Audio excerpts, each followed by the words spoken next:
We're here. We're queer. Get used to it. Obama. Anyways, we're making Italian beef sandwich today. Um, so there's like the meat. That's the main star. And then you make like jardiniere and you like saute it. Or they like do it in the oven or whatever. It's one of those things where there's like a lot of like you have to make it really this way for some of the videos on YouTube, and the rest of the videos were like I just kind of do it this way, right? So this isn't going to be the most authentic, but I think it's going to be a very tasty sandwich. It's going to be very approachable. All the really authentic ones, you have to like braise the beef and then refrigerate it and then cook it on like a deli or cut it on a deli slicer or at the very least a mandolin. And I have a mandolin, but I don't think it's very fun to watch somebody wait for something in the refrigerator for over an hour. Um, so that's that. So we're basically gonna make like pulled. I got some chuck roast. We're gonna sear it off. We're gonna braise it. We're gonna pull it, and then we're gonna.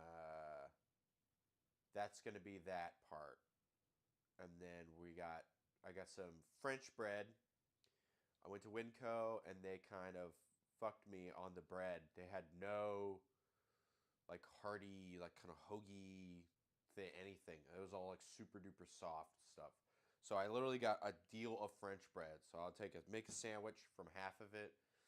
Maybe that'll get cut in half too, and then you have two like kind of more squarish guys instead of like longer, torpedo looking dudes. So there's that, and then there's jardiniere and all this stuff, and I wanted to put cheese on it, cause fuck you, you're not making it, I'm making it. All these Italian Chicagoans or non-Italian Chicagoans. Oh, it's gotta be like who does the best? Well, but I don't care.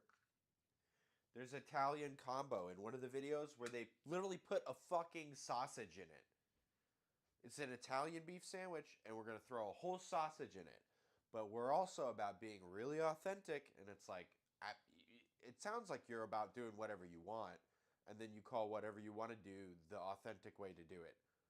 So I'm gonna do what I want to do, and I'm not gonna call it authentic, and we'll be fine. Perhaps later we'll go through the fucking all the rigmarole. But for today, we're here for the flavor. We're here for the experience.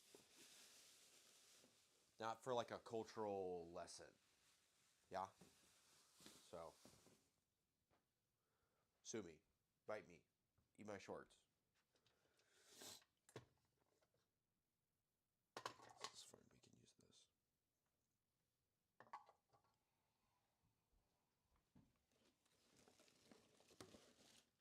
So we got stuff to make jardiniere.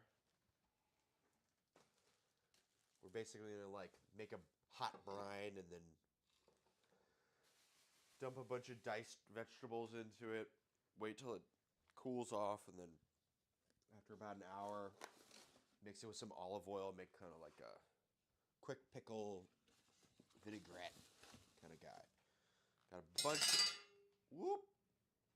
Got a bunch of beef. I got cheese, because I like cheese on a sandwich. Oh, but it doesn't. I don't care. It's fine. That's why we put the ish.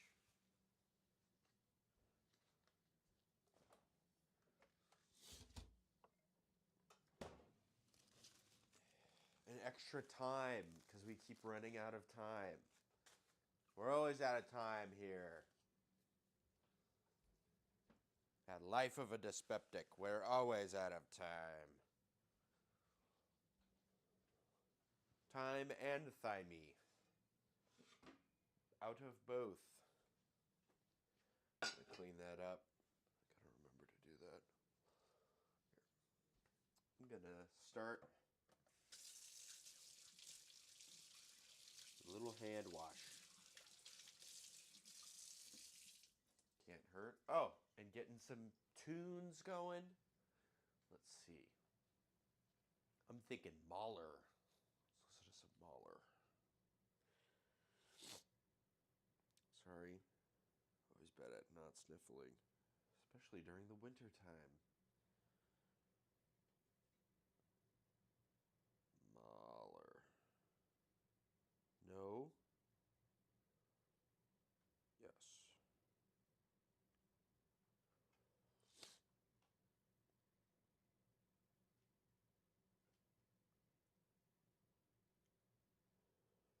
Symphony number 5. Here we go. An hour and 9 minutes. Everybody loves Mahler.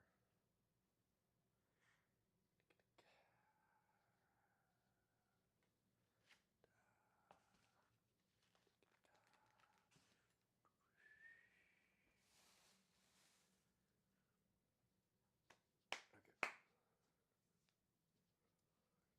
We gotta make this spice blend thing. Or whatever's.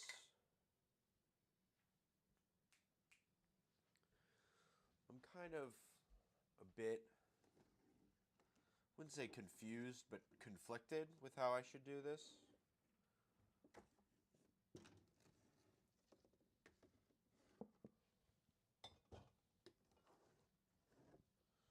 I should probably refill my olive oil as well. So I watched like 8 videos, and there's a lot of different ways that people do stuff. So we're going to kind of mix and match. That's the funnest way to do it. Okay, so we need to make this spice blend. We basically start with whole spices and then blend them up. I got an extra coffee grinder over here that might be good for that. So we're gonna put everything in a deli container and see if we can get a good deal out of it. All right. One of the things I want to use is some of my pastrami rub. I made a pastrami in the summertime. I didn't use all this rub, and it's just got a bunch of salt, black pepper, and coriander in it. Motherfucker, where'd you go?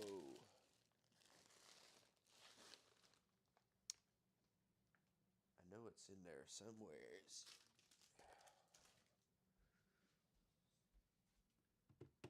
The ever-present confusing matrix of the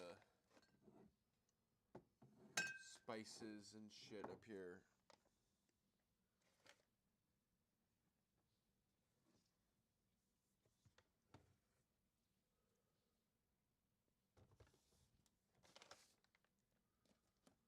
I swear the fucking thing.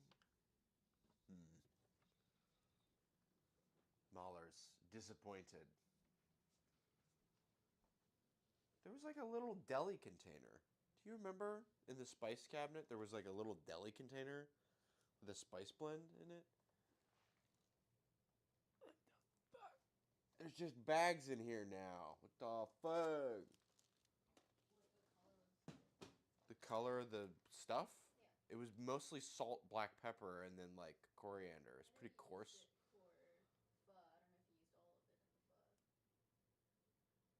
I don't think I used all of it because it would have tasted really intensely of coriander. Okay, well, it's fine.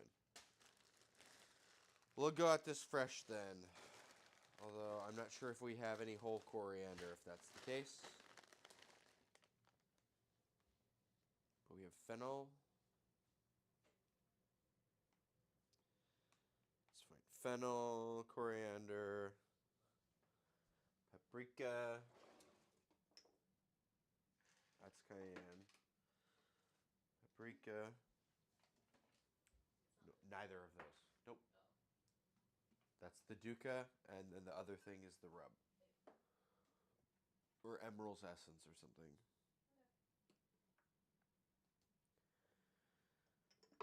We have regular coriander, so, and it's not even a large part of it.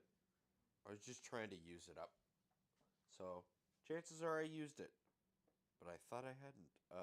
Fennel, coriander, paprika, oregano. What's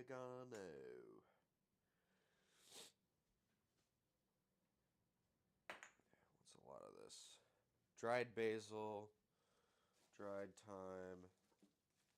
One of these is oregano. Okay, this one.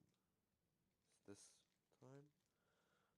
Motherfucker, this was thyme the whole time. We needed thyme last week. We didn't have it. I did get more. And that's okay. All right. Well, now all the time is producing itself. Jesus Christ. Now we have a billion deals of time, but last week we had no time? Mysteries. Well, now I see no oregano in this. I literally saw a bunch of... Man, I must be dumb or blind or like mentally impaired. Here you go. Yeah. I literally looked in this last week. It was full of oregano and Italian seasoning and no thyme. And now I see only bags of thyme and no oregano.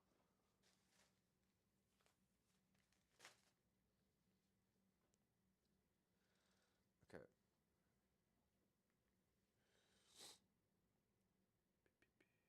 Fennel, coriander, paprika, dried oregano, dried basil, dried thyme, garlic powder, black pepper, chili flake.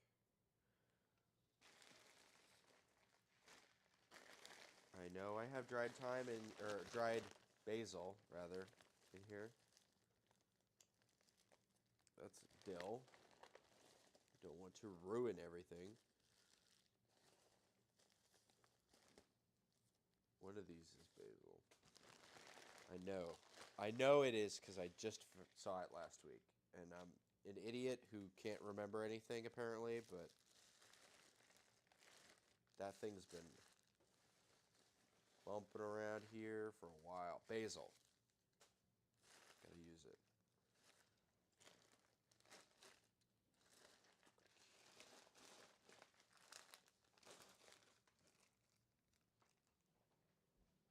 And we're not gonna use any old red chili flake. We're gonna use this Thai chili powder. Yeah. And just coarsely ground black pepper and salt. Sal.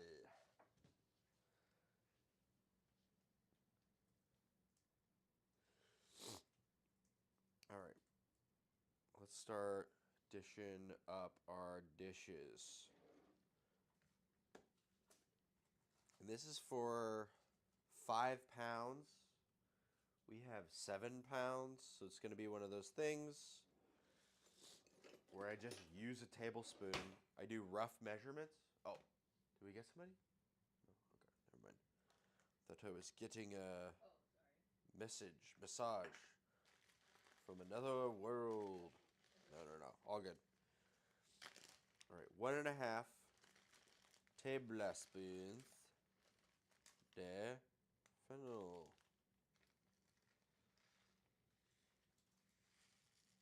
Or I guess would it be, they use del? That's like a tablespoon.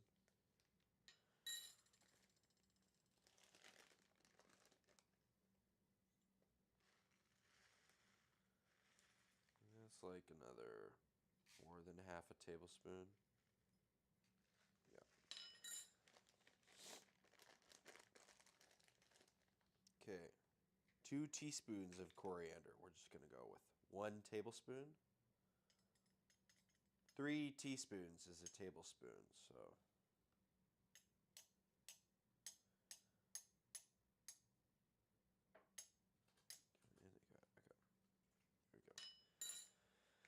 All right. We've got paprika,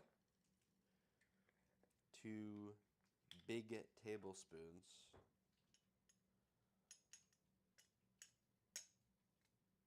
That's a big tablespoon.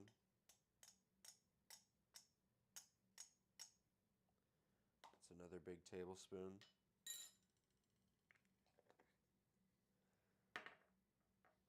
All right. 2.5 tablespoon de oregano. Gonna try to use the rest of this because, you know, you don't want to just pile old stuff on the bottom of your thing, right? It's not good for anybody. So it's like 1.5.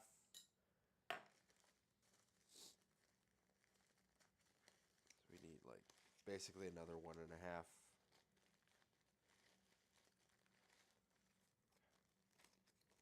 It's always a mystery.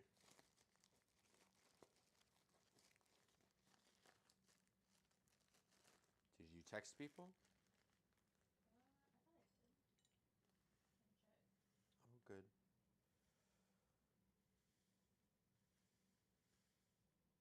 One. And half.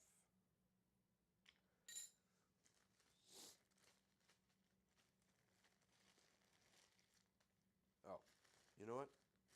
Let's refill our spice container while we're here. Always a good, pay it forward. You in the future will thank you.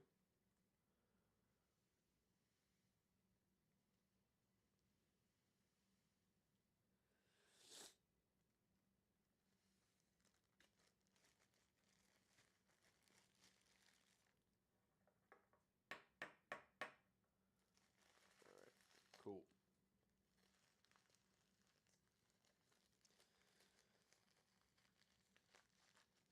Moving on from oregano to basil. Basil. I don't think the basil we have is necessarily the most freshest. But it's fine. Give it a little toast. Another 2.5 tablespoons. Double spoon.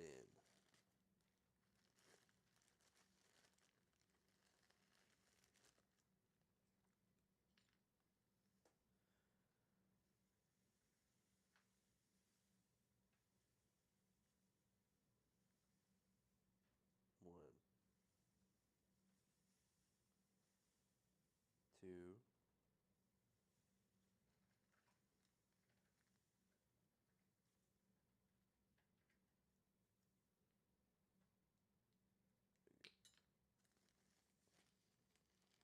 That's our 2.5 of basil. We only need 1 teaspoon of thyme.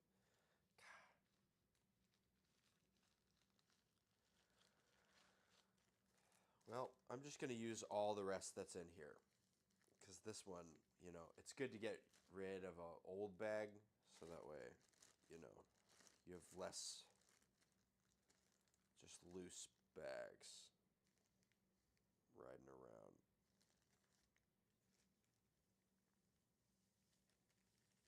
Here we go. 1 something.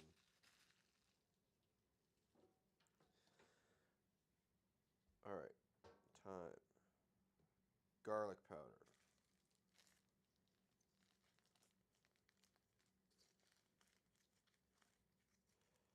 I suppose we can use loose black peppercorns because we're going to toast this in a pan.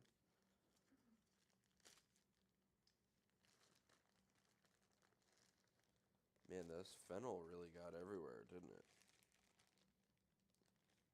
Oh, wait, why am I grabbing this if I have the... Man, dumb. I have this guy. Whatever. I'll take this opportunity to refill it. Always a good move. 1.5.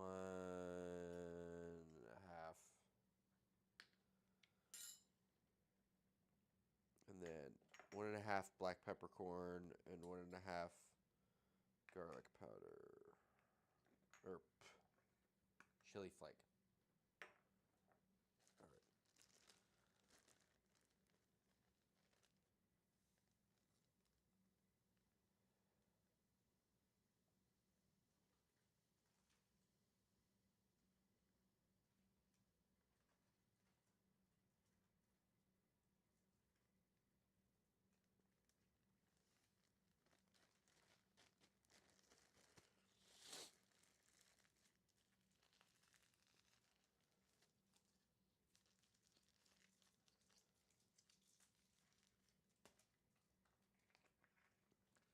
Refill up some of our seasoning.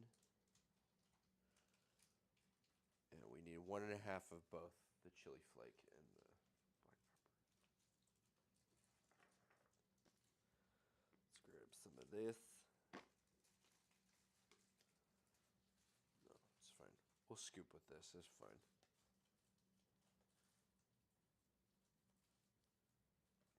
And it's about a big old scoop. That's what we like to see, right? Maybe a little bit more. All right. 1.5 of black peppercorn.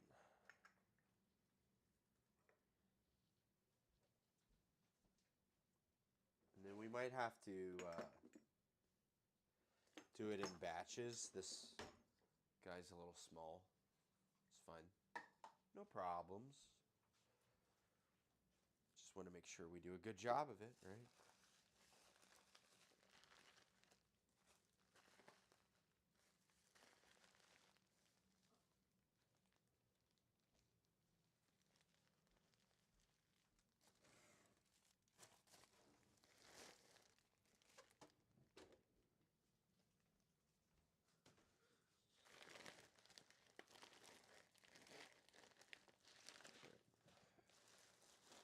Take all the spices back out. I got peppercorns here somewheres. Nope. Not them. My little bag of black peppercorn.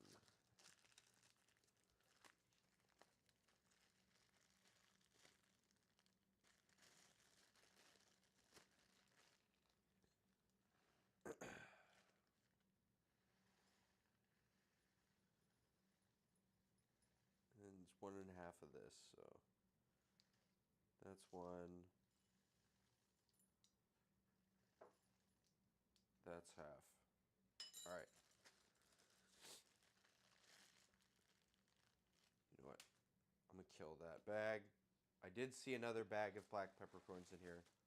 So I do know I have more of that. I believe that is nearly all the spices we need. I'm going to keep the basil out because I think Maddie Matheson's Quicker Jardiniere uses that as a like topper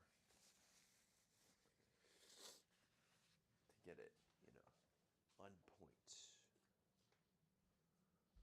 Okay. What we're gonna do with these,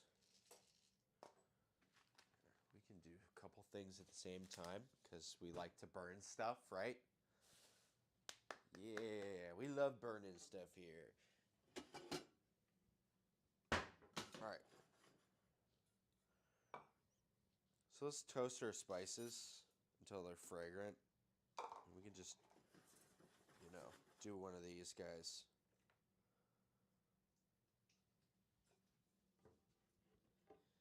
And then we can pull it off the heat, blend it in batches, and add it back to this dude. In the meantime, we can take these and sear them. Put a little bit of salt on them first, and then we'll sear them in oil. and add stock. We've got stock here. A couple quarts of stock. Producer made soup. You get those frozen beef bones for like $2 a pound. So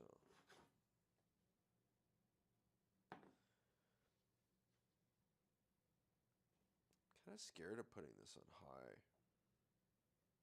But then when I wait around, it doesn't do anything forever. I'm just like, see, that's heat. That'll burn it. All right.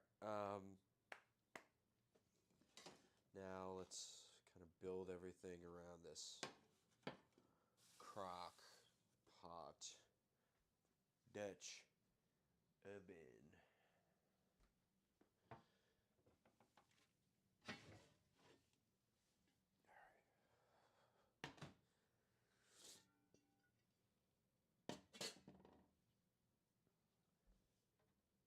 You know what? These were in the refrigerator. They're pretty,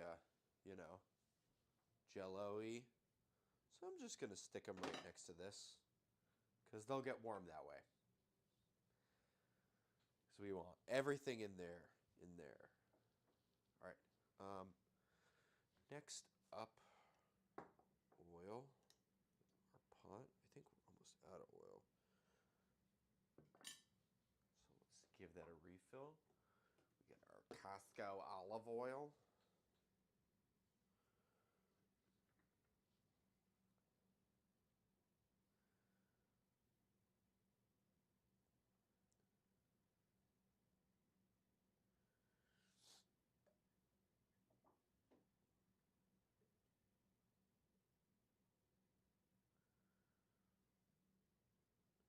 Guess because it's ceramic. But you don't have to guess very many times because then it's full and you don't have to fill it for a while. I think that's pretty good. That's like, it's one of those where I'm like, oh, I can add another tablespoon if I get it just right. And it's like, just be done. Just go like this. And now you got the oil.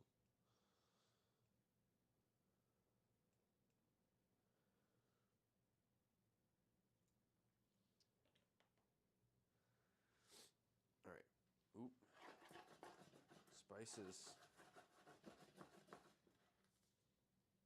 Smelling spicy. There, and we were going to add these to our pepper grinder. Good to re-up on that stuff.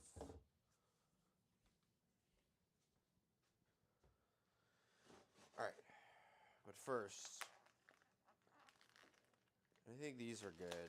I don't know. They don't feel all slimy and weird to me, so I'm just going to make the executive decision and salt them on the thing and just add them. Here, maybe I should use my more dexterous hand.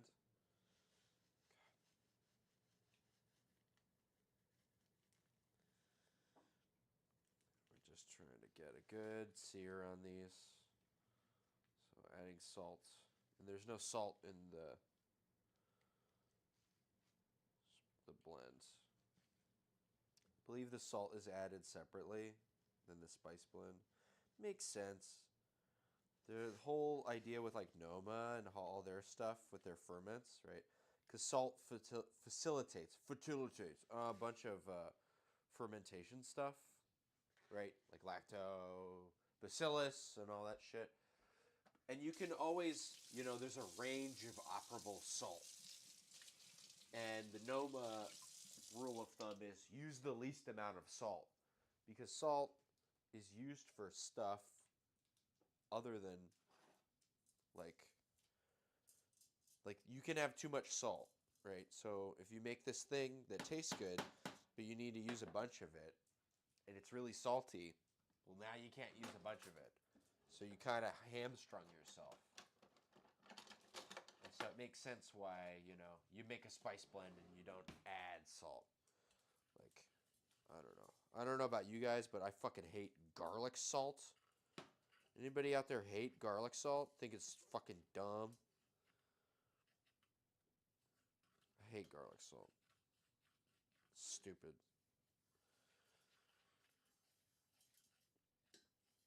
Garlic salt is for people who don't like making decisions. For people who don't know what they want. Do I want garlic? Do I want salt? Oh, I don't know. I want garlic salt. No, I wanted garlic. I didn't want any salt. Or I wanted a little bit of salt. That's the problem. It's always garlic salt. Why can't we have salt garlic? That sounds a lot better to me. Okay, we're letting this come up to the temp, and these guys are getting pretty toasty. You know, it's not all whole spices, right? So some of the powdered stuff kind of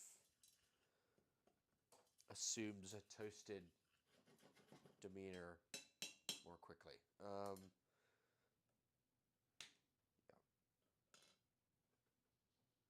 Got a little hot pad over here. Just place it on the hot pad. All right. We gotta get her. We gotta get her. Yeah, still not hot yet. Put these right next to it. Then we'll sear. You know, we'll get it in there, and then we'll do the next one up. Then they'll both go in with the stock, and then the spice blend mostly will go in. Then like a whole bulb of garlic.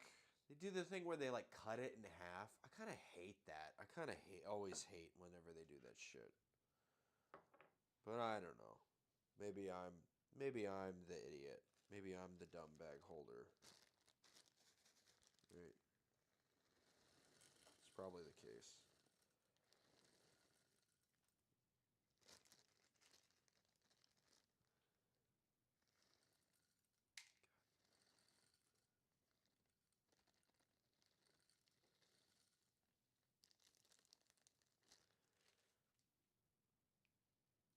Peppercorns flying everywhere. Every which way. Get in there.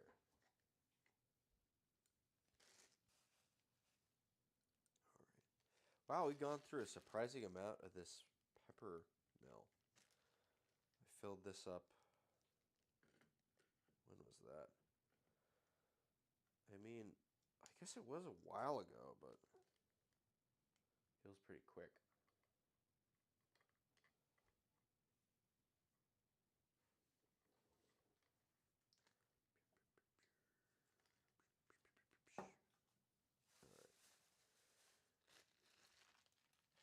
Also, you don't know if there's like rotten parts of cloves until you basically shuck them, right? When you peel them, you can, oh, this one's got a bad spot like here. You know what I mean? Imagine like, and sometimes you can get a couple three that are bad, and at that point you mostly can visually test. But imagine if you get parts of bad ones and you just throw the whole thing in your, right? I spent $40 on this beef for this, and I'm not gonna peel the garlic. Seems kind of dumb to me. I don't know. Maybe I'm dumb.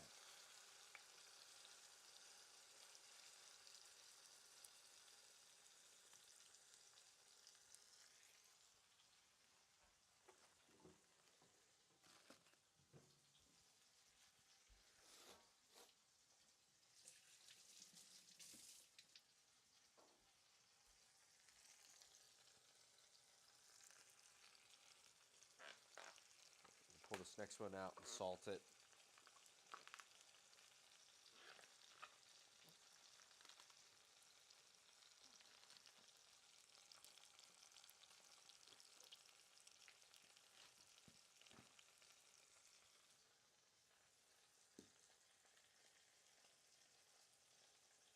I've been told the chuck roast is a better cut for pulling as well. So you're gonna want something with a little bit less connective tissue. you're going to be just, or if you're going to be slicing it, you want more. People use like eye of round, or they use like, you know.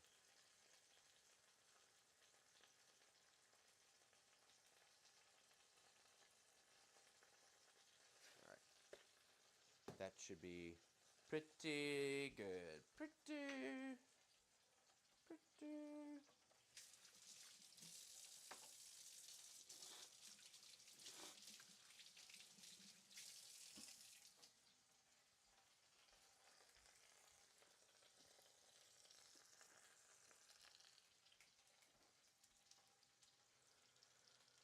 All right.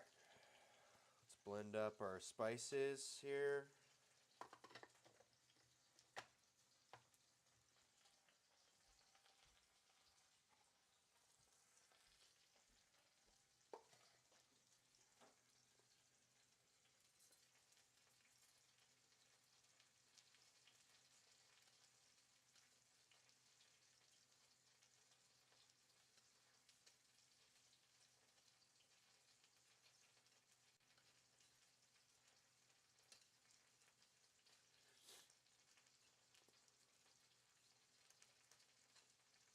Alright, that's probably the max fill line for this group of spice.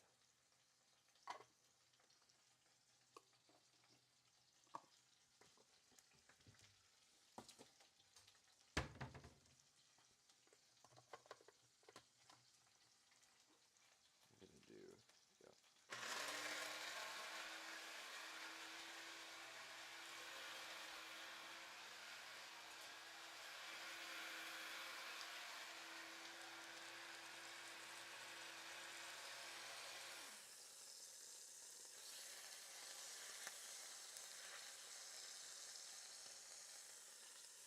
Perhaps we'll be a little more Chris Young today, a little less Francis Molman with our crust, you know, priorities.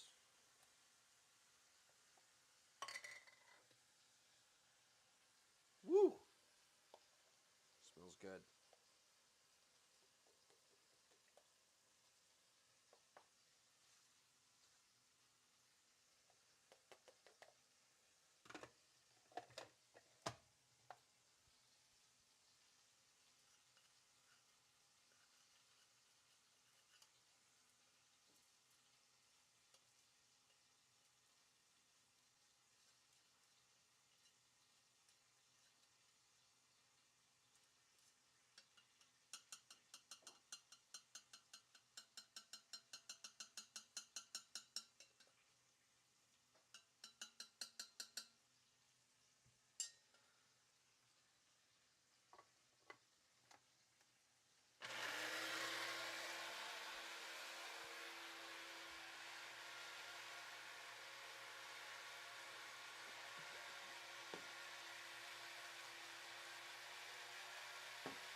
All right.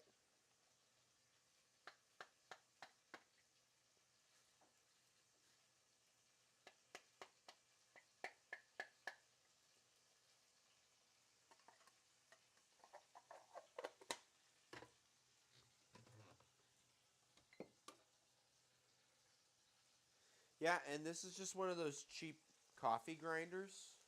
It works just fine. I don't know why you need to shell out a bunch of extra money for a spice grinder. If somebody knows, please let me know.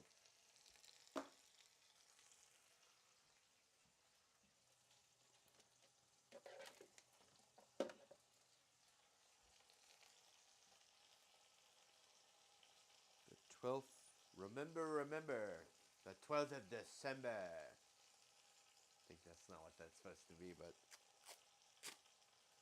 we will label this all the same.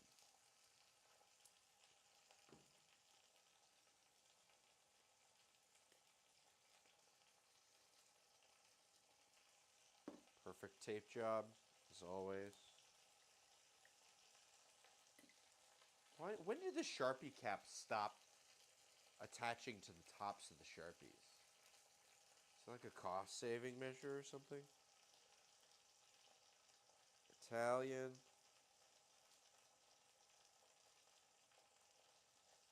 Beef.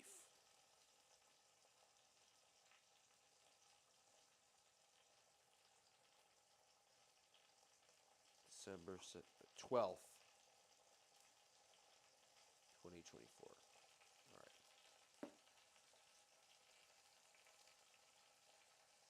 Yeah. All right.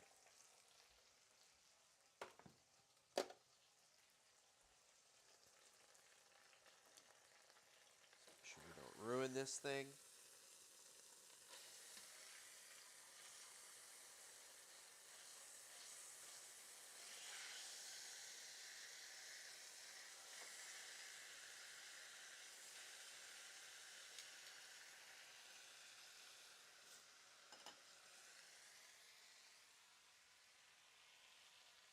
And we're going to end up preheating our oven to some temperature.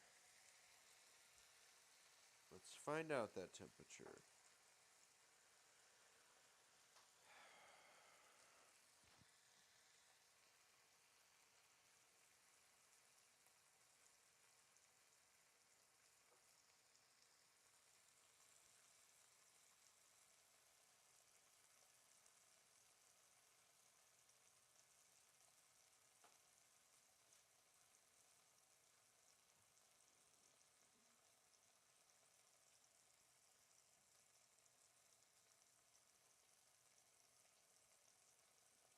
$375.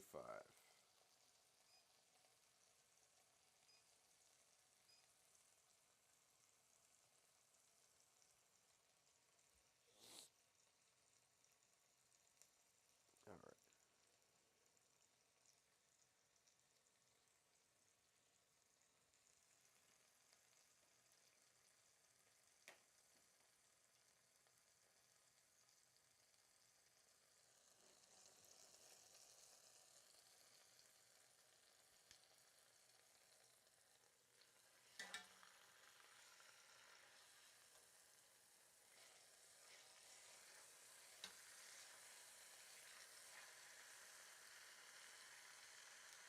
Feels like it doesn't even want to be hot. I don't know. Weird.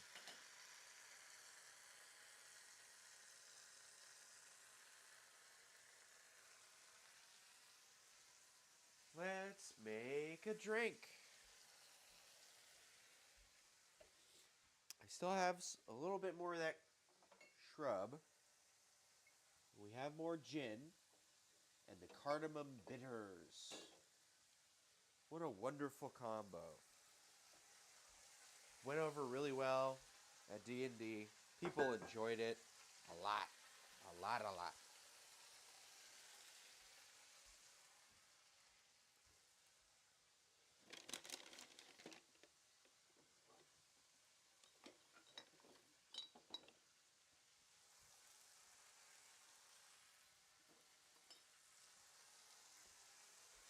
My buddy also made a sumac simple syrup. Pretty good.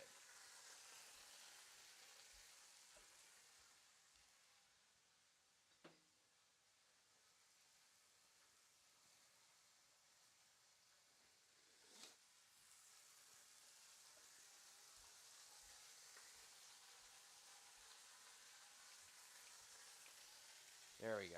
That's the kind of sound we want to see. Yeah, we want to see the sound. Fucking idiot.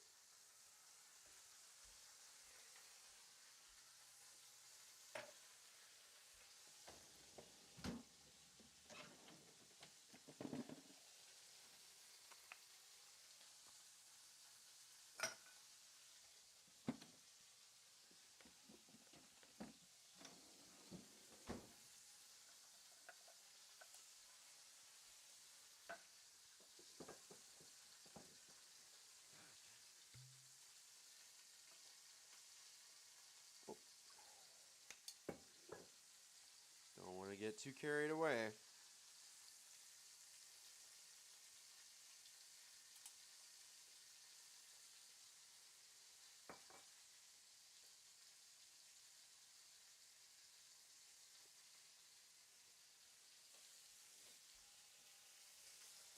that's the smell of progress. Decided to turn on all of a sudden. Perhaps there was water that rendered.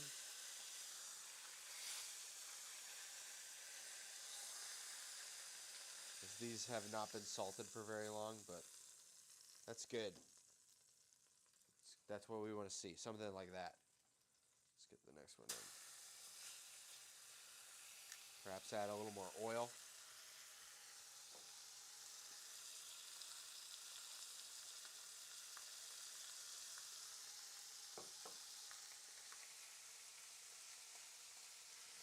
Turn on the fan. Getting a little smoky in here. Apologies.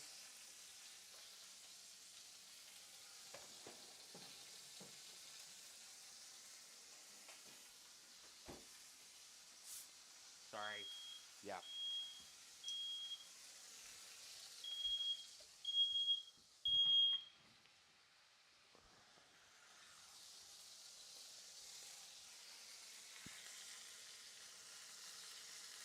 We're all good. Just means you're making real food.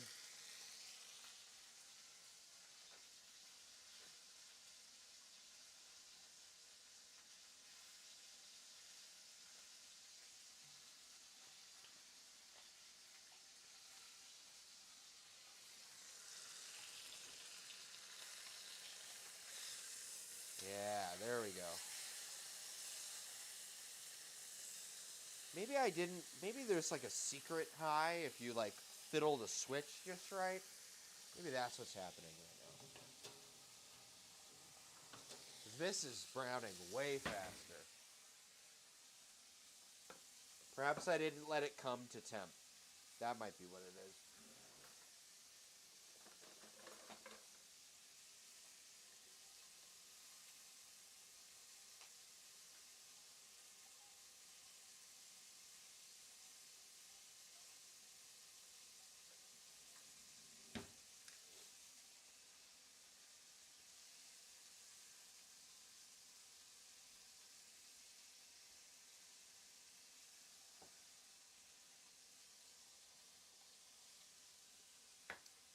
Ah, wonderful.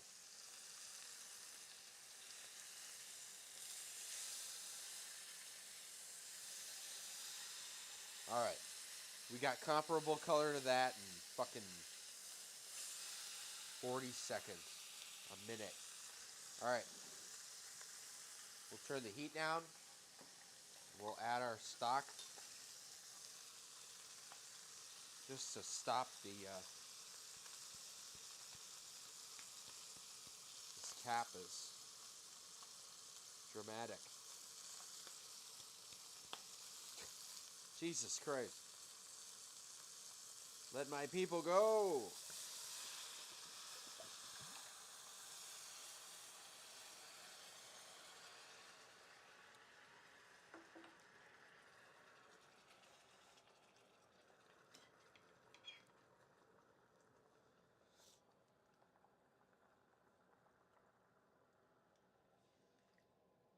Oh, yes.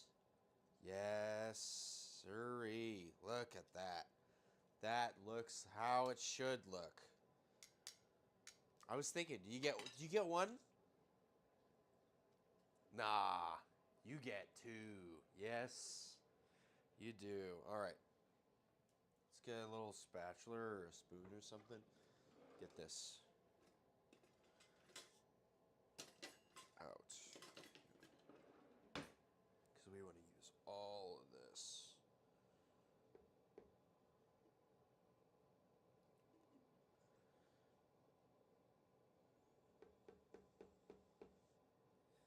All right, and then it said to add 3/4 of a cup.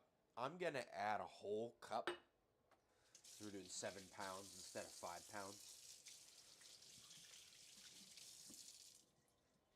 So we'll get our spice in.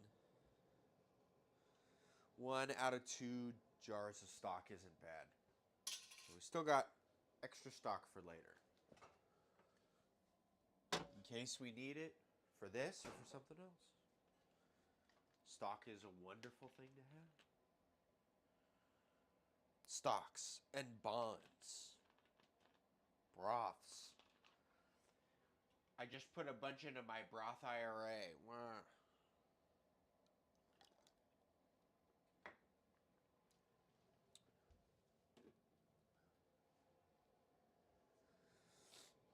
All right, let's toss this.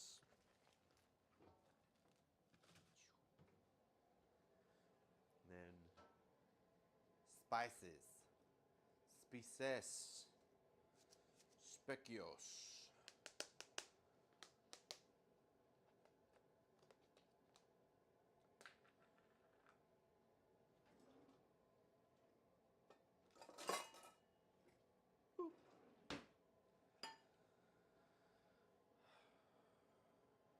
All right.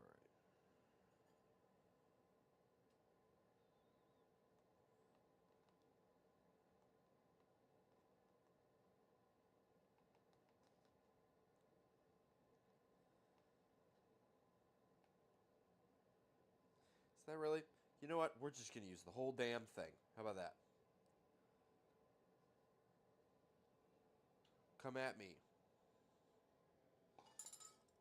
Great. Now I don't have to worry about using that spice again. It's already in here.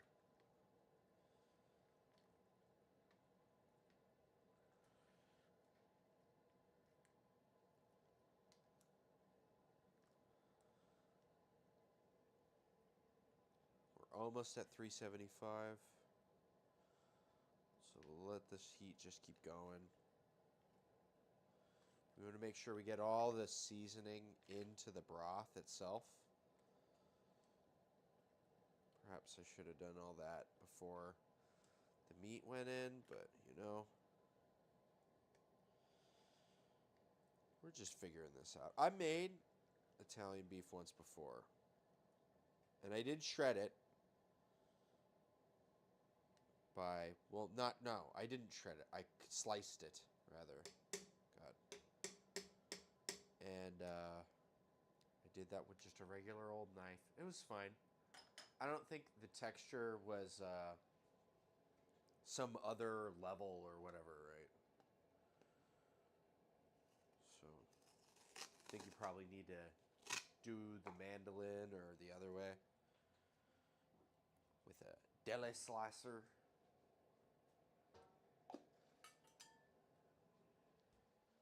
All right, let's get our garlic done. And then I'm going to prep a bunch of stuff for jardiniere. Do up a brine in our saucepan. Yeah.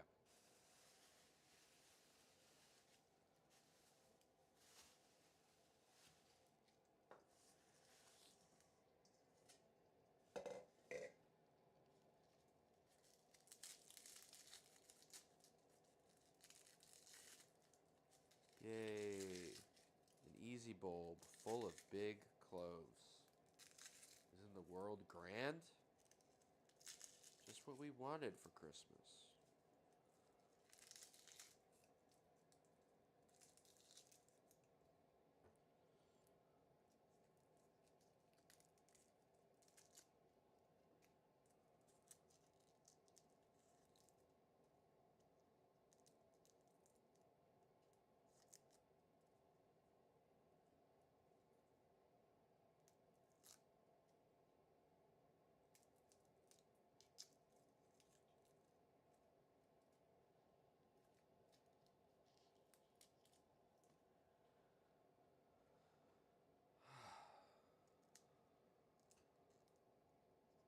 Everything sounds fine? Yeah. Alright.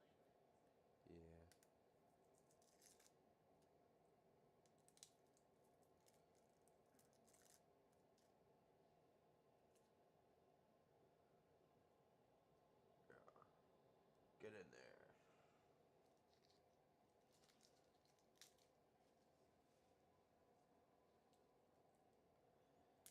I don't think I'm going to be able to beat the oven to 375.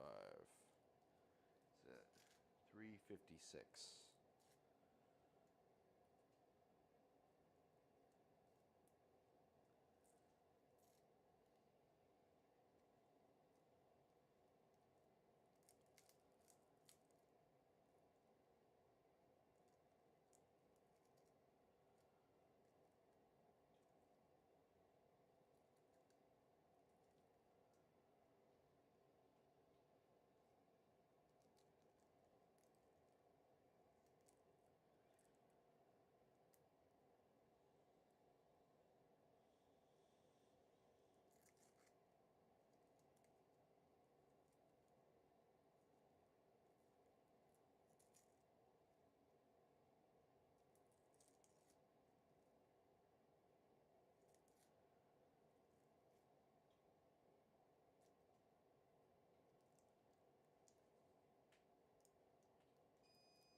Excuse me.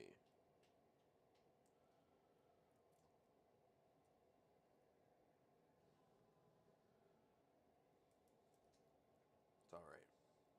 5 more minutes.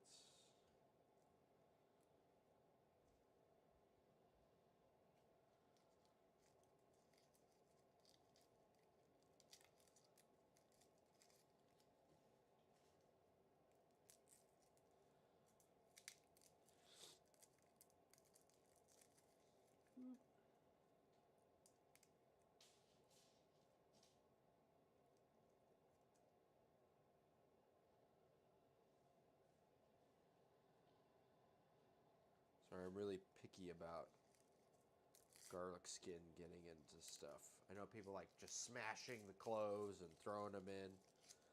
People don't like to sit with themselves and do something. And I don't necessarily like it either, but like, I don't know. I care. Enough to do it. I don't think you have to. And at this point, I can almost certainly tell there's no major bad spots on any of these cloves. I would implore people, instead of just cutting it in half and throwing it in, to like kind of inspect it a little better. The amount of people I've seen do that cut in half and throw in thing. How do you know the cloves are good? You just don't.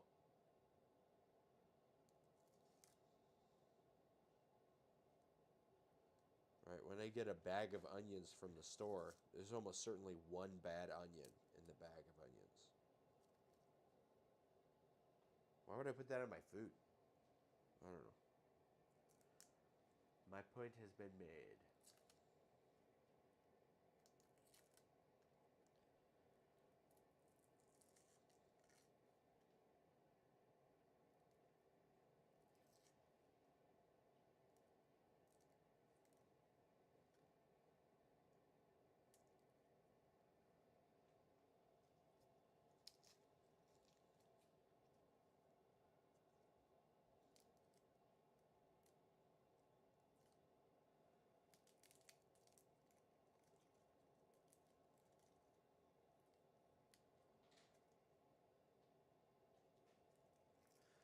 I think I'm going to make sure half, at least, of the garlic goes into the liquid, but the other half, I might just let that shit roast and toast. They might do the in the sauna, into the pool, kind of back and forth sort of thing.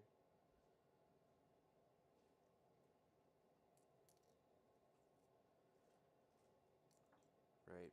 For the same reasons we want the meat to be braising and half submerged but half out. It's the same reason why we'd want that for garlic, right? Does the same thing for both things.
just leave these little nubbins. They can return to the produce bowl. It's fine. It's one of those things where you need just this amount of garlic for something. You find it in the bottom of the bowl, and you're like, oh, I materialized this garlic from fucking nothing.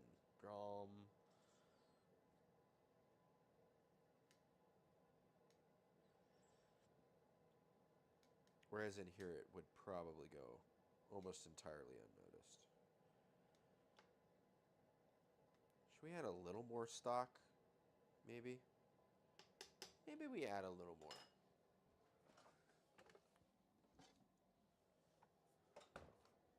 We'll play around with this. Because this is pretty full already, but it's full in a way where it's like everything's kind of submerged. But it's submerged in a way that like looks like the end of the cooking, not the beginning of the cooking. Alright. And we're going to leave it like half on. And I'm going to put it on, half on, inside the guy. We'll go off to the side. That's a little easier. Oh, don't want to burn our hands. All right. There we go.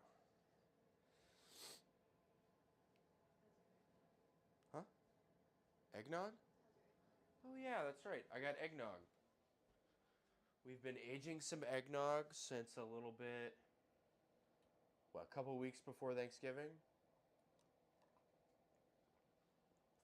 So almost a month now. Probably almost certainly a month now.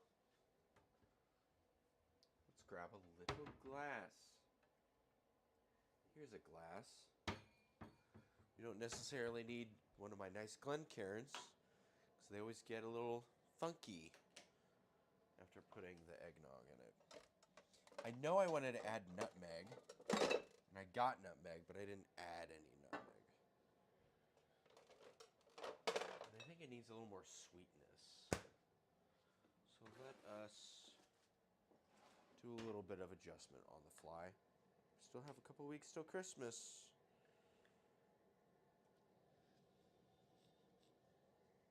Smells good.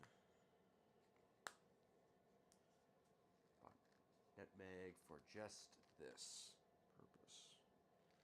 If I could get the fucking lid off. Jesus Christ.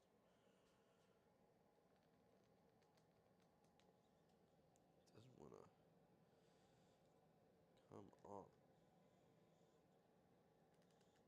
There we go.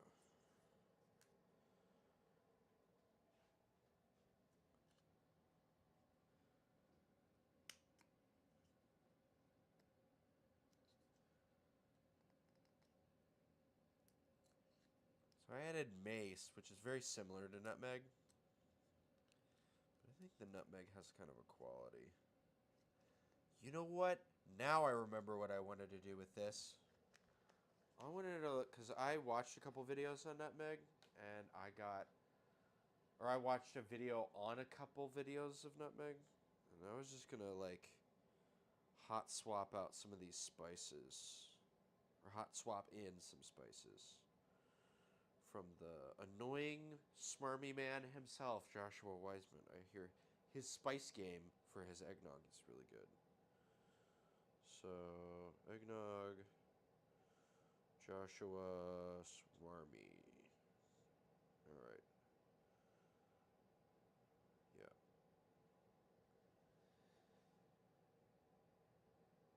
Great.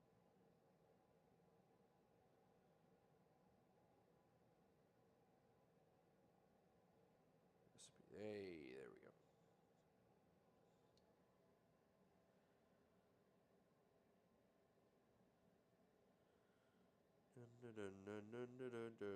Vanilla bean. That one has a vanilla bean in it. Uses just a quarter cup. This is definitely boozier. Alton Brown likes it boozier. Half of a vanilla bean or vanilla extra, okay. Milk, egg yolk, cinnamon, clove, ginger. Ground nutmeg, ideally. Alright, we'll give in. Let us make a little altar of spices and add some of these to it. We'll add just a little more of this nutmeg. Just gonna do it on here because I know I'm gonna fuck something up. And I'd rather fuck something up here instead of there, right? And there's cinnamon and clove. I've got a little clove here and cinnamon. I would use whole spices in my grinder, but I just use that thing, and like I don't want my eggnog to taste like Italian beef sandwich. That sounds horrible.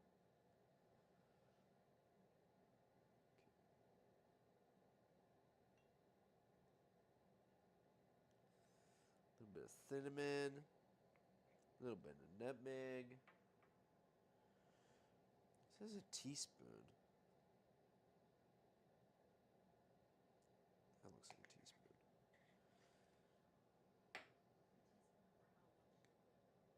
It said 3 cups of milk and like 1.5 cups of heavy cream. I'm guessing it's something like this.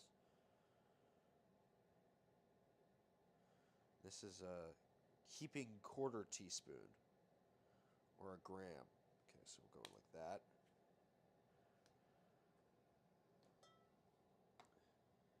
And then ginger powder, 2 teaspoons. Wait, 1 tablespoon plus 2 teaspoons? Whoa. That's a lot. Okay, let's do some. And we can always mix and taste and mix and taste.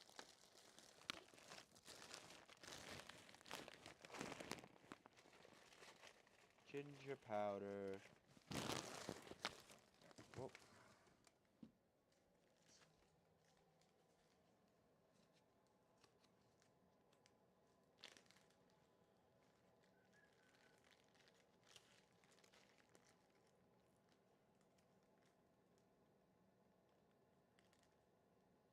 Yeah, that's definitely something. Yeah, that should be fine.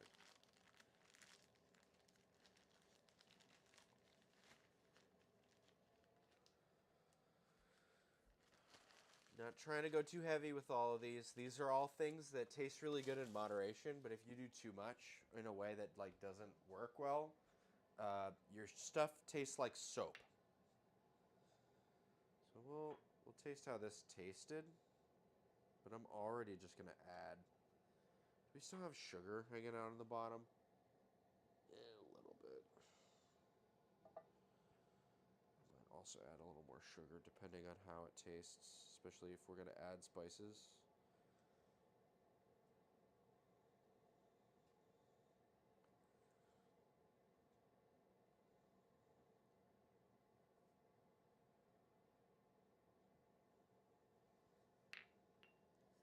Let's grab another chopstick. Our favorite utensil for agitation.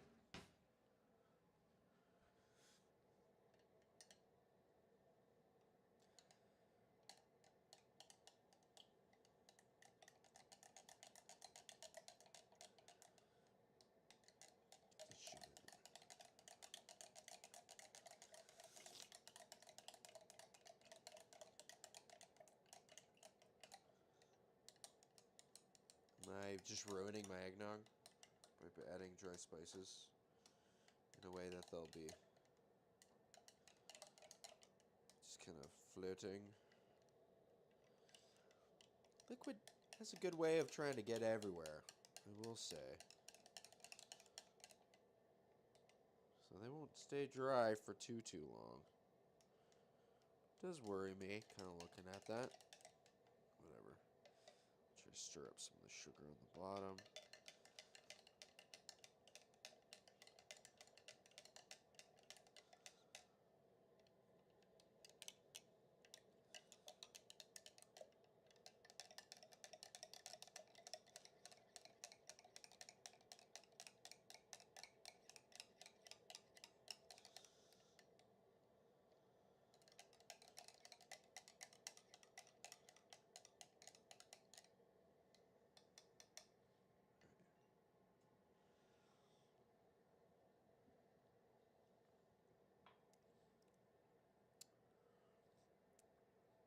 Well, I will say that is smoothing out to something a little more enjoyable than I had last time. Not that it was bad, it just didn't taste super balanced. Although with all those spices and everything, let me see. Cream milk, simmer, blah blah blah blah. Add vanilla bean.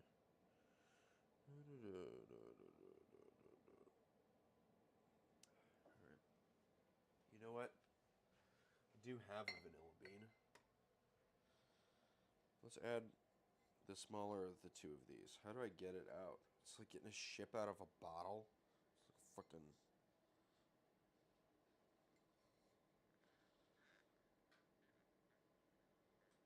Need like a tweezer or something. Fucking. Okay. We use the long one to pull out the small one. Yes. Haha.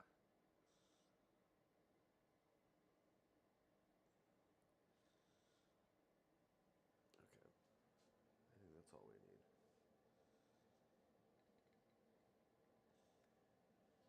And then we'll stay in their vodka prison. Over here.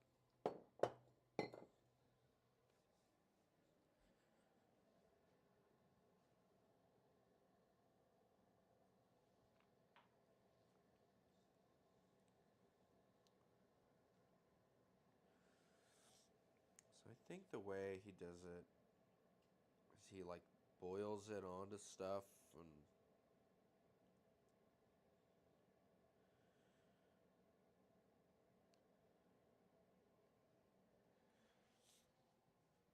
what I'm gonna do is I'm gonna cut this so that way it can fan out. I'm not gonna necessarily. This is gonna be the guy in the. Am I dumb? Am I bad at this? Am I a horrible cook? Here, I'll do it on this thing.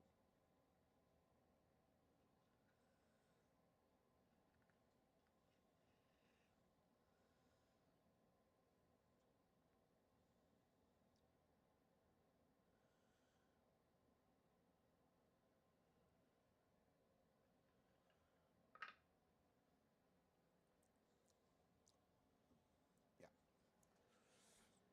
yeah, we will be adding this.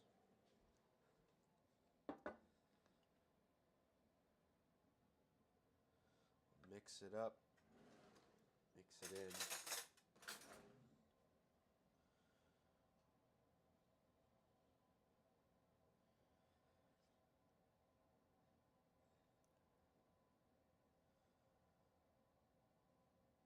So now I'm scraping out the vanilla bean, as you do. Get in there. Get in. Get in. Don't get on the fucking. You bitch.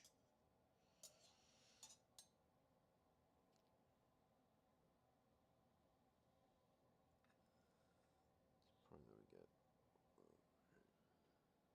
Please. Beans. Beans needs. Get in the damn thing.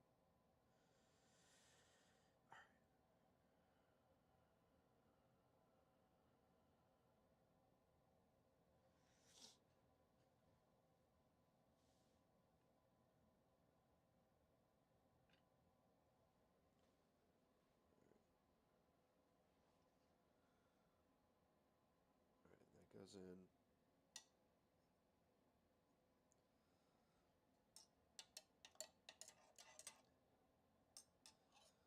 Just to add the bean fresh to the thing.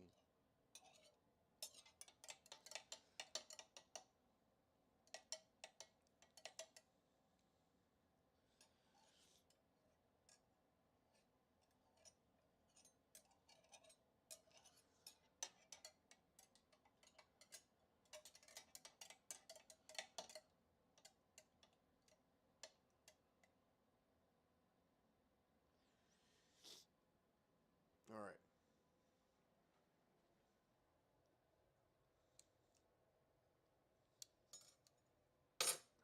shit, I also forgot.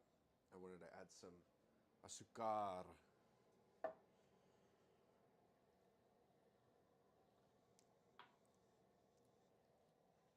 Vanilla. Yummy. Let's add a little brown sugar to it. So we got some pretty good like rum in it. And I think adding a little more brown might help bring out some of those qualities that we're looking for.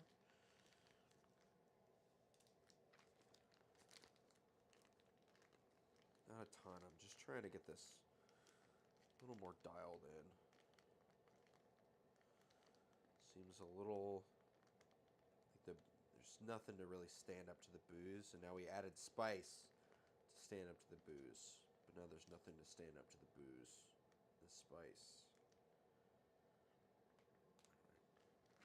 Just a little bit. What is that? Like probably like a tablespoon brown sugar.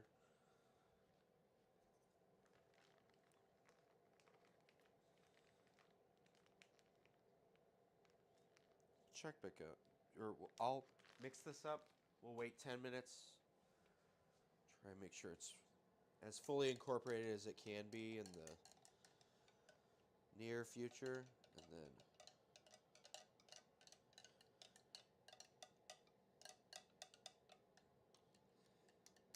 there is a concerning amount of guys hanging out on the top. We'd like that to be, you know, a little more homogeneous. You know, I'm all for heterogeneity, but man,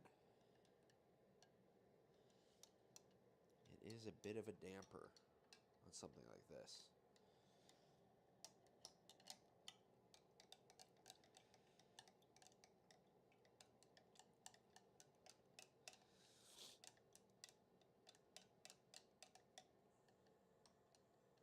These little guys hanging out on the edge. Just beat the top of it. Seems to be doing something. Doing a bit of, I wouldn't say surgery, but, you know, aftercare.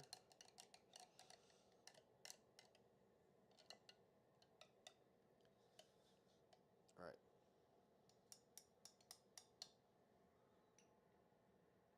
I'm going to put the lid back on this. We'll check back in 10, 20 minutes. See how it's feeling. Of course, refrigerate it.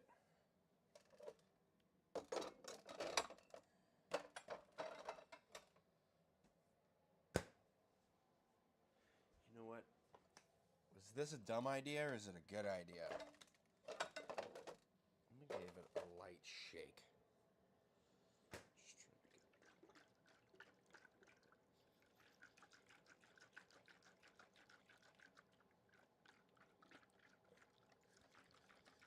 Oh, God. Fucking feels scary every time I do that. All right. That definitely looks better incorporated. Gotta risk it. The biscuit and all that stuff. All right. Jardiner. That's what we want.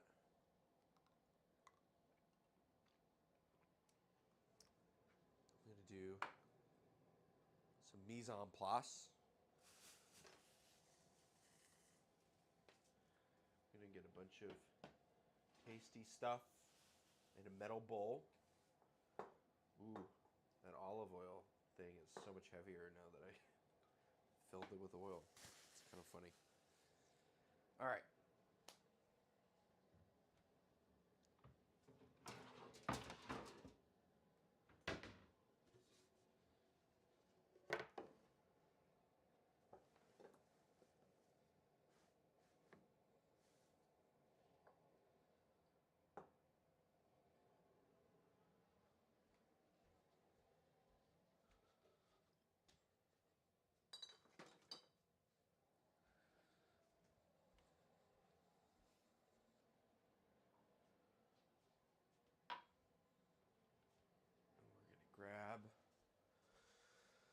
ourselves.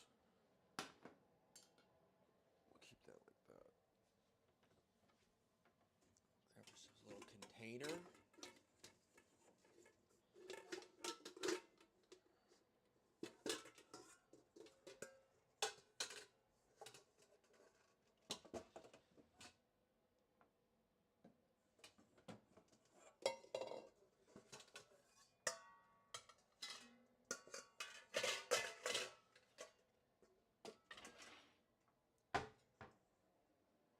All right.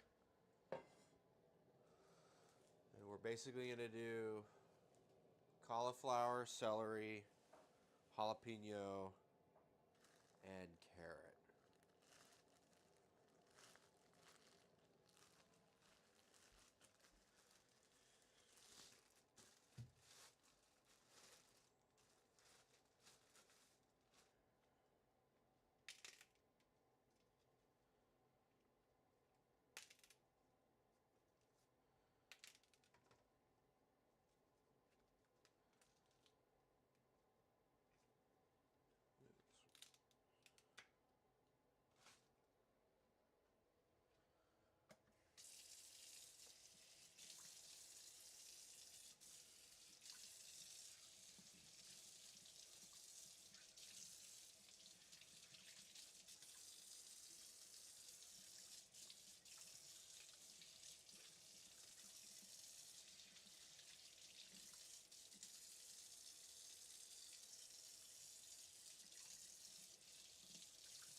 Toss this right here.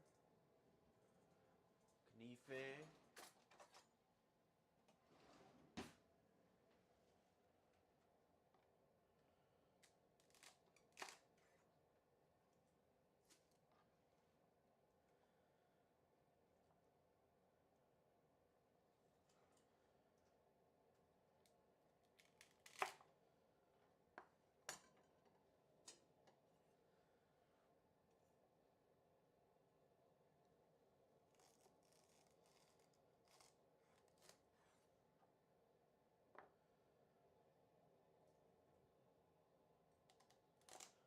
Gonna save those end bits so we can try and get things mostly the same size.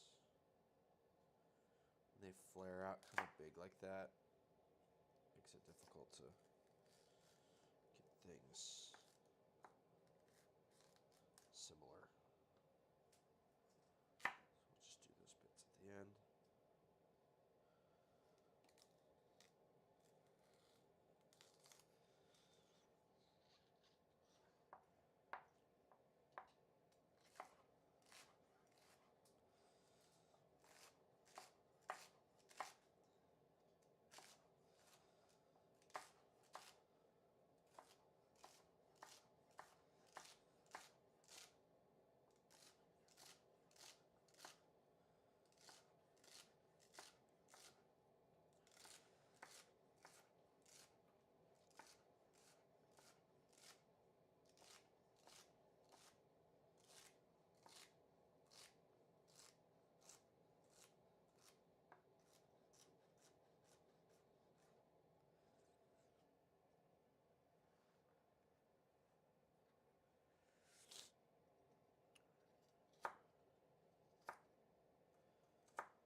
many carrots. All right. We finish up the previous carrots, the sad carrots. We're going to use the cool new carrots.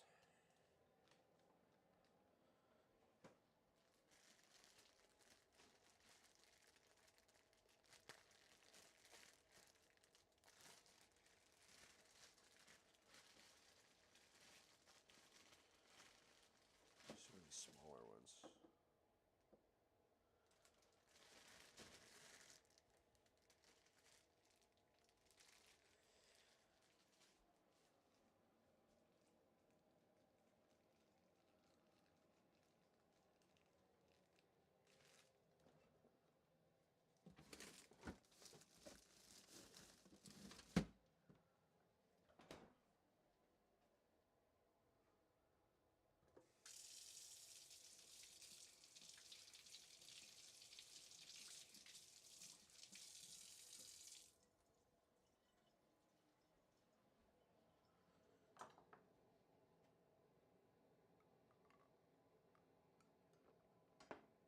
You know what I was thinking of doing?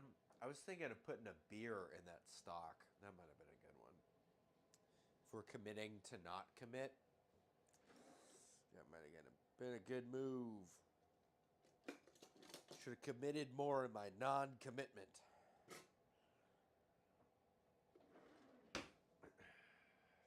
Well, here you are.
Maybe I should start moving things actually over to the bowl.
Is it because we started late? Nobody's watching?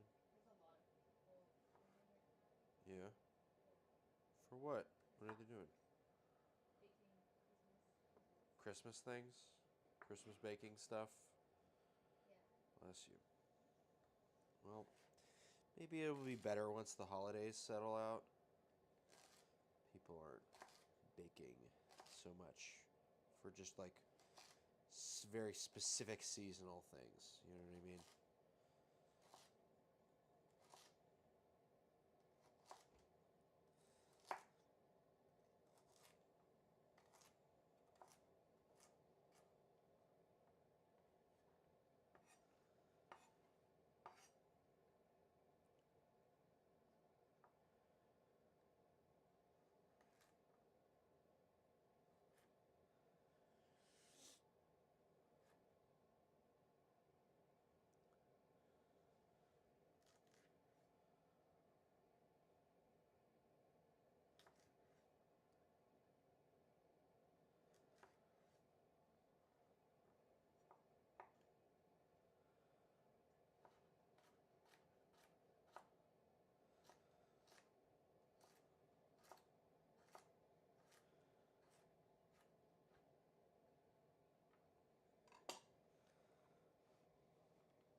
Right.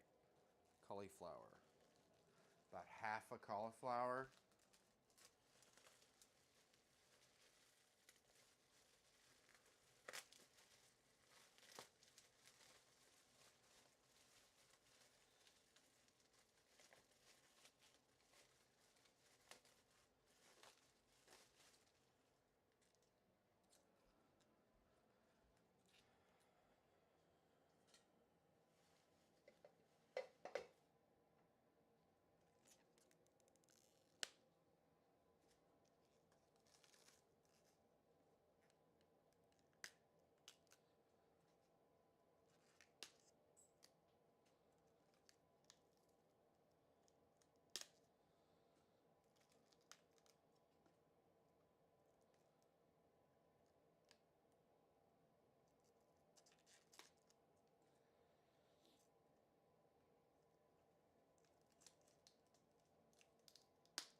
It's pretty good.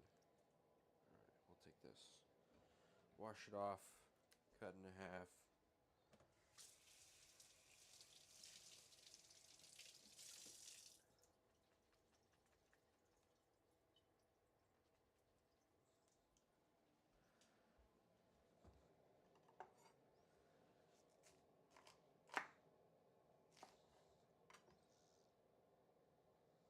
Jam my finger there. So it's all Christmas prep stuff people are doing?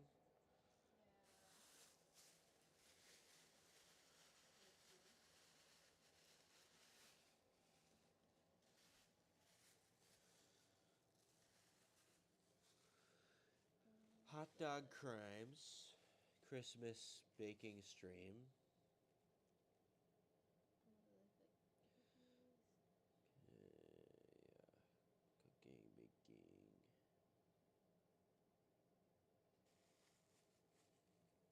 Who's that guy?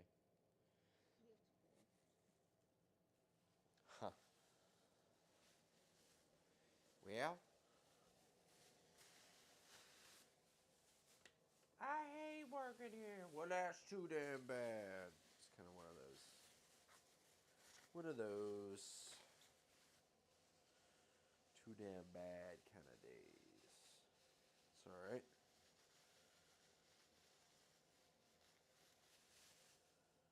Things are on an upswing.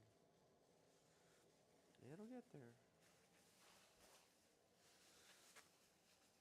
It's always refreshing to look at other people's streams and see that we have the best lighting and good vibes. Just need a air horn or something. Let's get there. Just hang out there.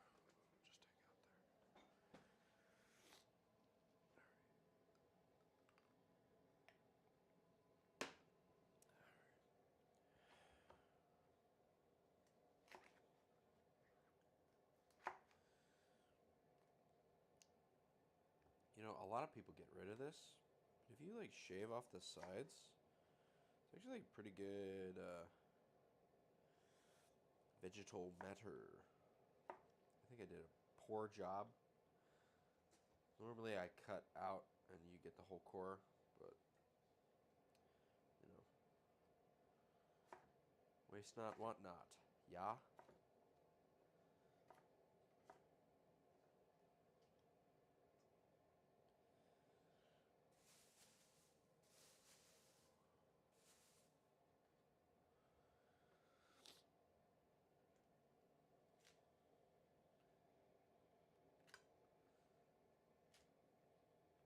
It's like the gym. You just gotta wait out those couple months, and everyone will give up, and then you can just go back to your merry ways.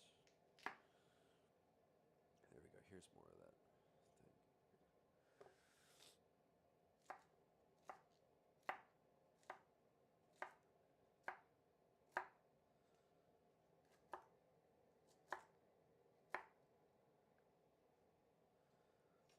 Something like that size.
Tranquilo.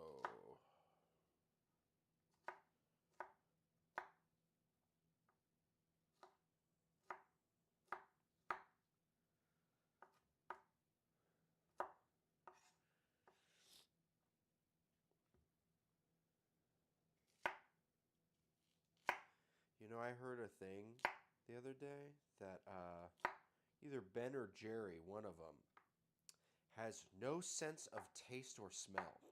How did I make all those flavors? How did I make the flavors? No wonder they're like putting like potato chips in the fucking ice cream. potato chips. Potato chips? There's one that has potato chips in it, I'm pretty sure. One of the, like, late night host ones. It's like, oh, fucking James Corden's trash can soup or whatever flavored thing. I don't fucking know. I'm sorry, you said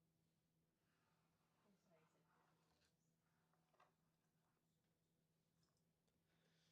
No sense of smell. No sense of taste.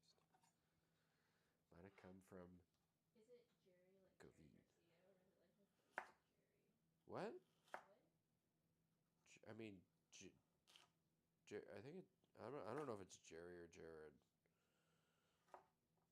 I mean, Jerry is short for Jared, I'm sure.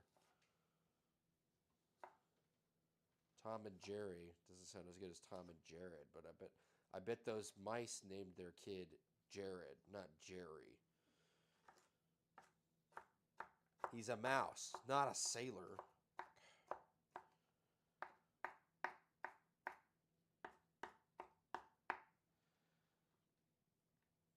Okay.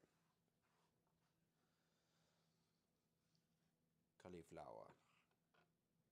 Let's just quickly get all of it on the ground before moving on. No, just a little bit on the ground. It's fine. Calm down. All right.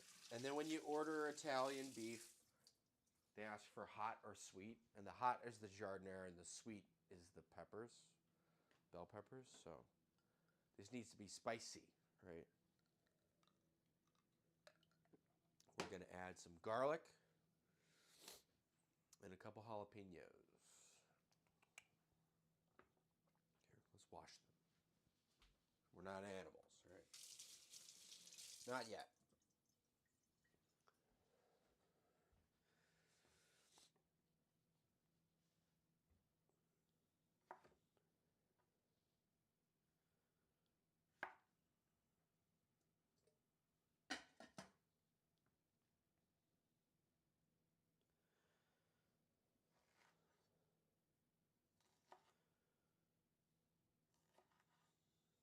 This one's got no seeds in it. What the fuck?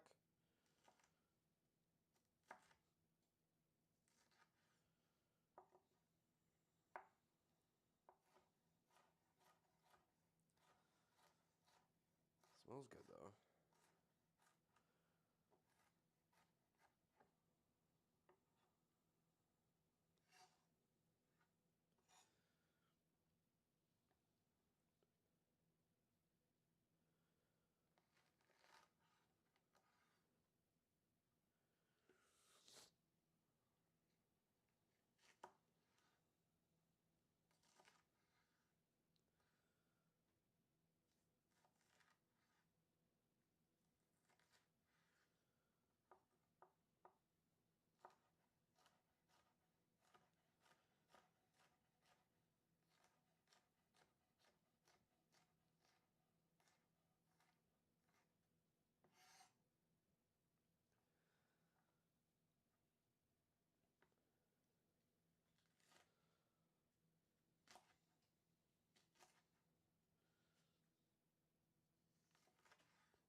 All right, now wash your hands with soap. Your hands are covered in a bunch of oil. Pepper oil. Nobody wants that.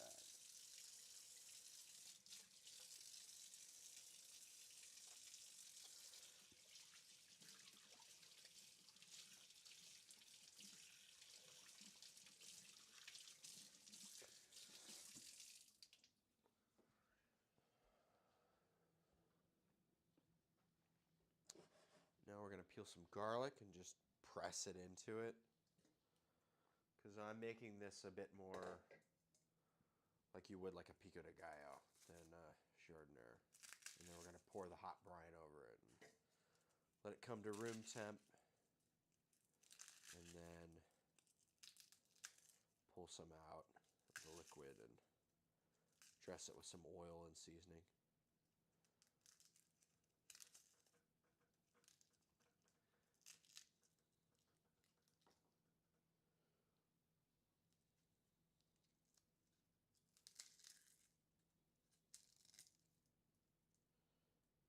Things stuck on my hand. I didn't dry off my hands, so now the paper's all.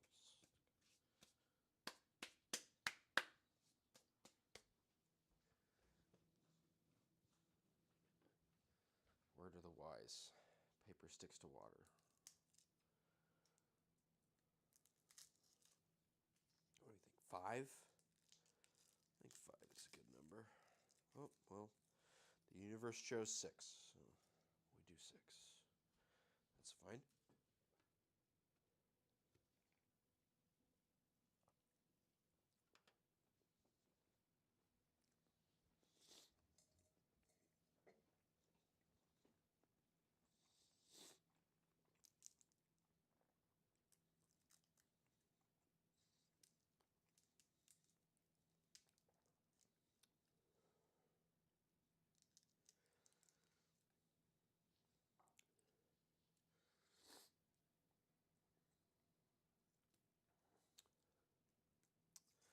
Maybe I should get a shirt, a blouse that shows off my décolletage. Right? That's the correct word? Décolletage? Cleavage? Cleavage is a more direct way of saying décolletage.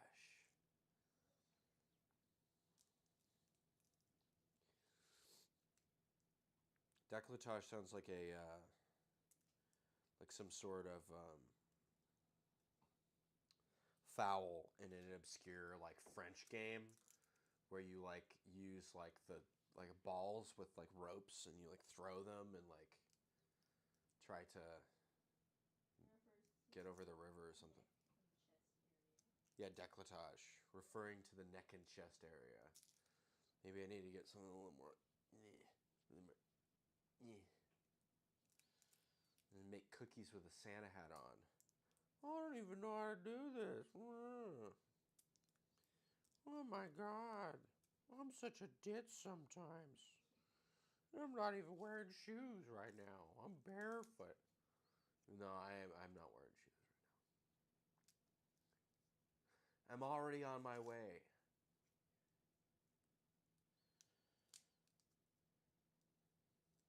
Whatever. It's all good. The sandwich is going to taste good, and that's what matters most. I bet whatever that lady's making doesn't taste really that good at all. I bet it tastes like sugar cookie with different colored icing on it. That RFK Jr. is going to make illegal. So what is she going to do next year for Christmas, huh? She going to make pigment out of beetles and fucking beets and stuff? Nah. And I'm going to be here making my all-organic Italian-ish beef sandwich.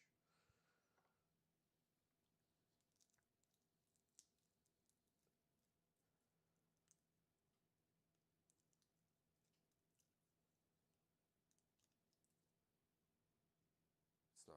organic, but it's also not as bad as food coloring. I guess. I don't know. I don't know much about food coloring. I wouldn't guess it's very good for you, but apparently they're trying to outlaw it. Which honestly, I couldn't give two shits about.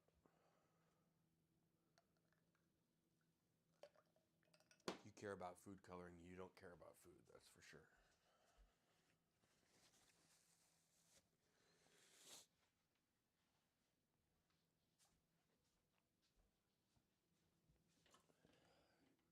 Ooh.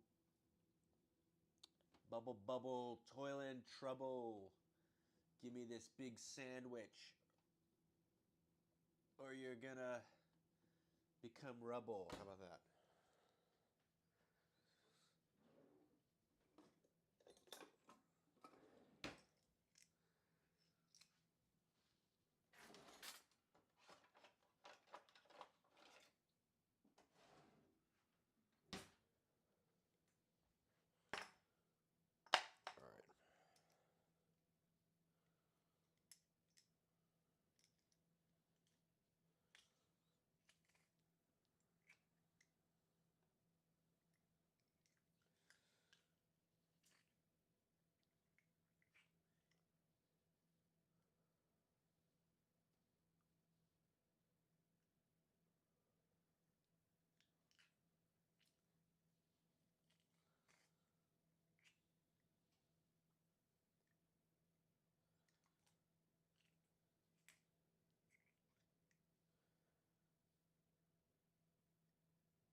All right. Garlic, where you going?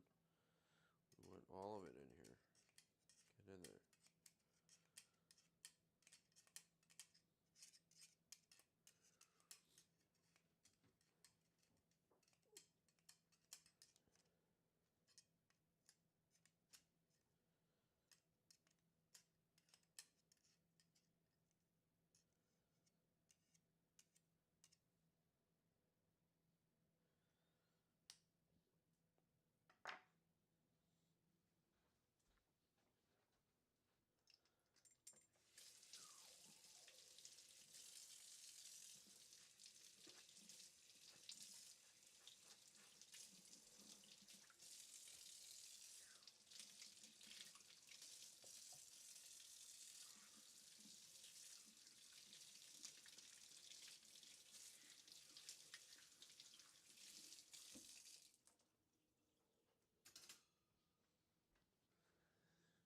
All right.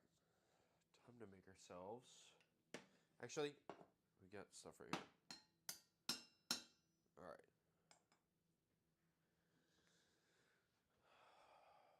Let's grab some vinegar.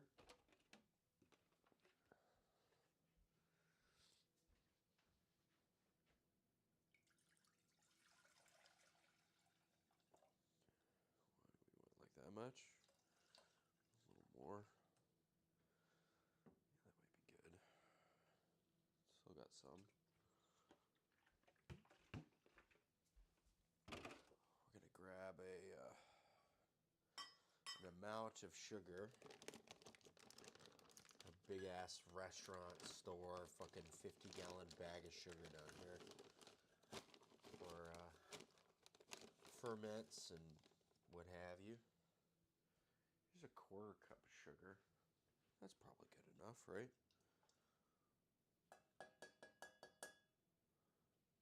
Yeah, sure. I've been making more of this pineapple syrup.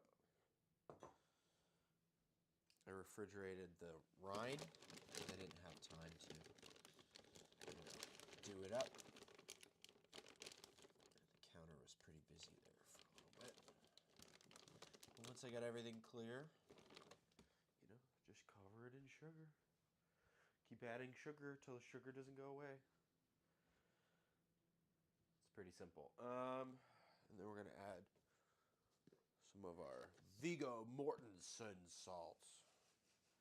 Aragon salt. There we go, that's probably good enough. And we're just gonna bring this to a boil and stir it together, and then put the boiling stuff in there like we're making chili crisp, but it's not oil, it's liquid, and it'll kind of quick pickle. Oh. Maybe I should turn it on. Whoops. Whoopsies.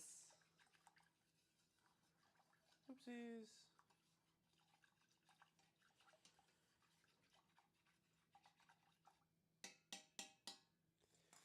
And this has a little bit of the residue from our spice mixture, so it should like kind of reinforce some of those flavors.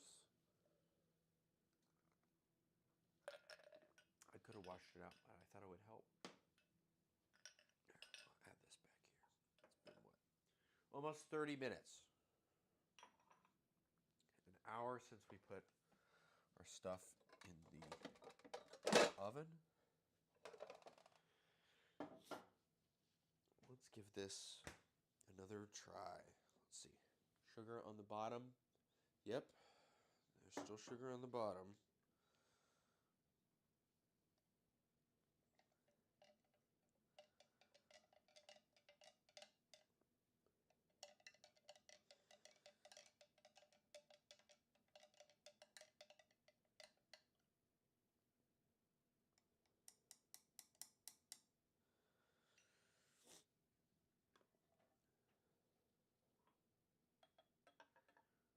I do have a Christmassy Dungeons and Dragons session tomorrow. I was thinking about bringing some of this to it.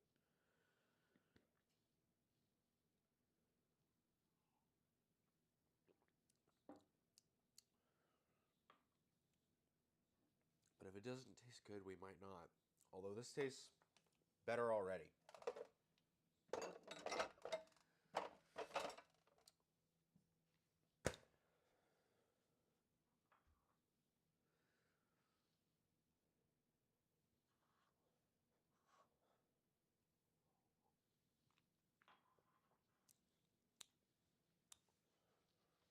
Pretty good.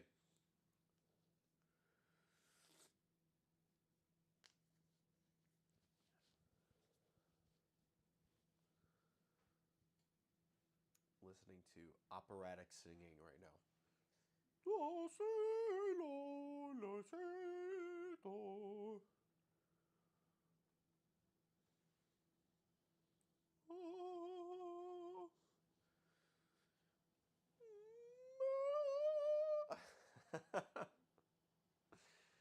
So funny.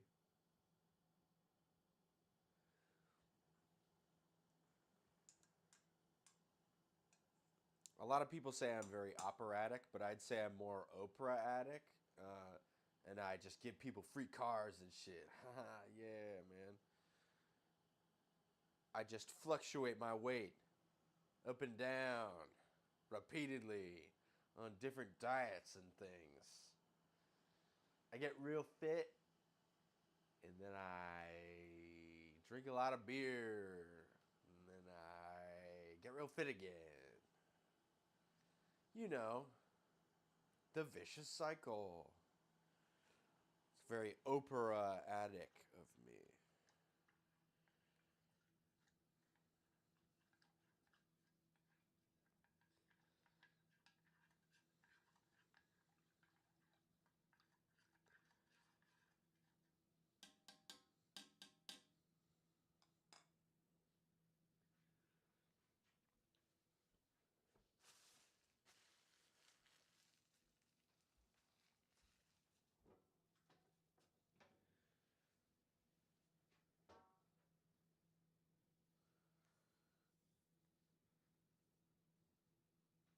Yeah, I think we can put these spices away. I think it's well good and spiced. If anything, I might just keep adding more sugar to it. It's still very dry. Although, you know, maybe I'm just aiming for eggnog that I've had before, which is just like really sweetened up stuff, and then people add booze to it.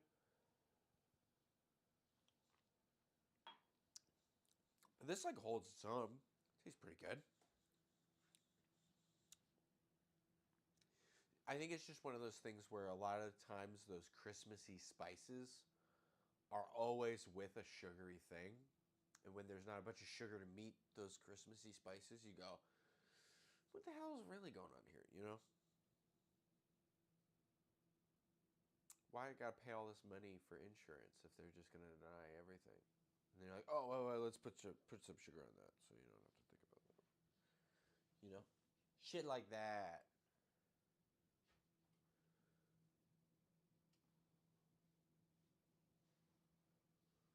You know. You know. Pour some sugar on that. Stealing some of my snack.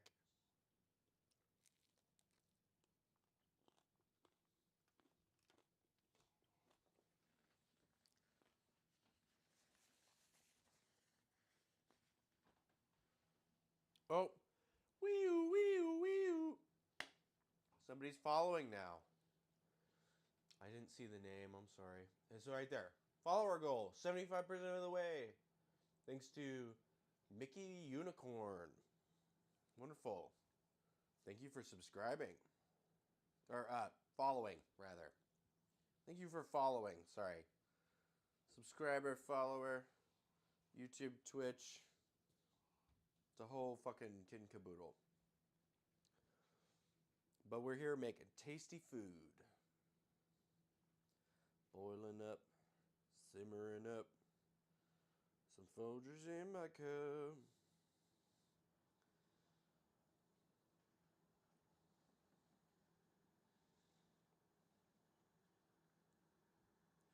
The best part of waking up is you better call the police or you're gonna get fucked up. Man, I rhymed up with up. That's dumb. That's a bad one. Shit. What rhymes with up? That's more fun than cup. Sup?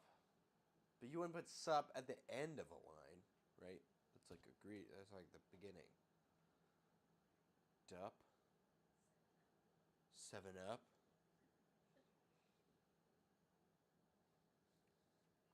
The best part of waking up is putting vodka in my 7-Up. Is that? I'd put gin in the 7-Up. Let's be real. Really? What? Really? I mean, if it's between putting any spirit in the 7-Up, I'd put gin in the 7-Up. I can see that. Vodka's for people who are... vodka's not for alcoholics. Vodka's for people who want to die. Yeah? No? What about Pisco? Pisco? Pisco's brandy. Blanco brandy. It tastes like grapes. Smells like fermenting grapes.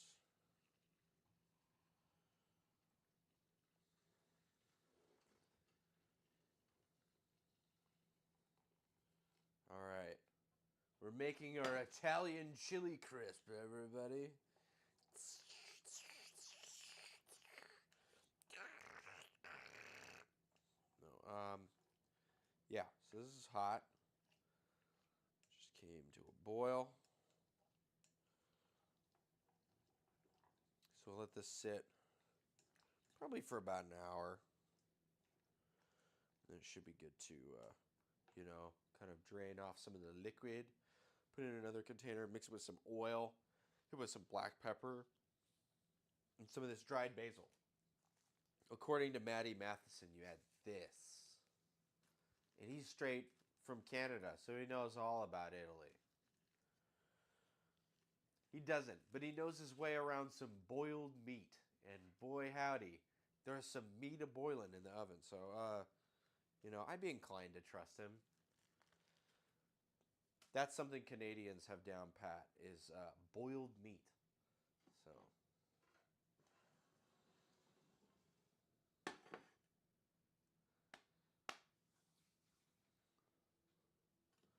That's still hot, of course. Of course it's hot. All right, we're gonna do some,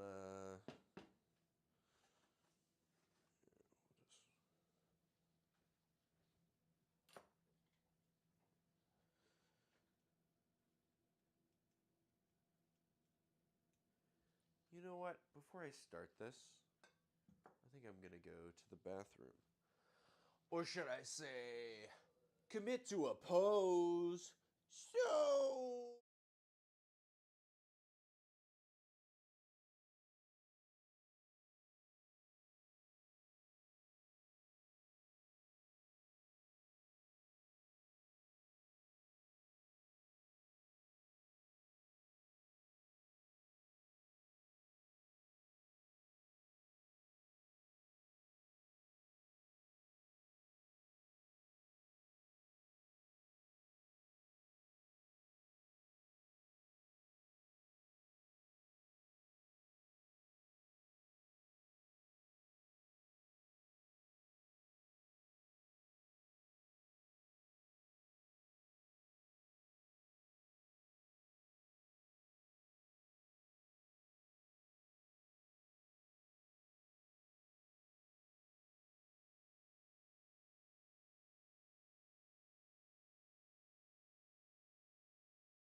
righty. Golly.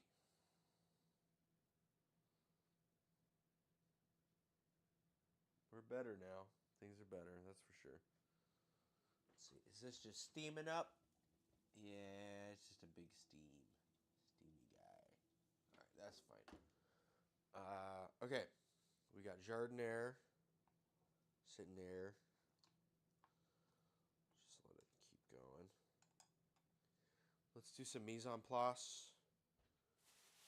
And I'm not gonna just do regular, just like, oh, green and red bell peppers. It's like, we got red bell pepper, we got poblano, and I got an onion over here, and we're gonna do that, right? Because I'm gonna lean into, right, they ask for hot or they ask for sweet. And if I'm gonna do sweet, I'm gonna add some onions to it. I'm gonna make it like a real thing. So let's do that. We're gonna lean into hot. We're also gonna lean into sweet.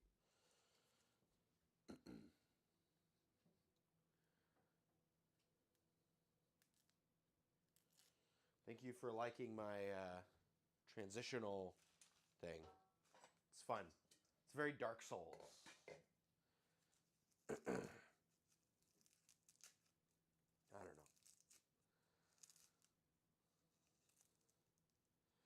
We're pretty new around here still, so trying to figure some of this shit out, but trying to be a little cheeky and fun with it too. I don't know.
Onion. Do we do the whole onion? Do we do half an onion? I think we'll do half. How about that? Do we do the chef way, where we cut it through the spine and we fucking trace its insides and perhaps not so necessary. It's fun to try this every once in a while, though. Honestly, I think people lean on this a little too heavily. But, I don't know. It does look cool.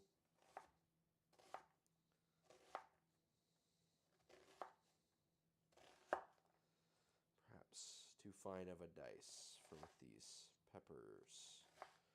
These peppers are a bit wedgier in this. It's alright. We can play around with some vinegar and stuff to keep any sort of fond from sticking to the pan. It's not a big deal. It is a lot easier when everything's the same size, but you don't always get that luxury. Sometimes you don't give yourself that luxury, I guess. But it's whatevs. Who cares?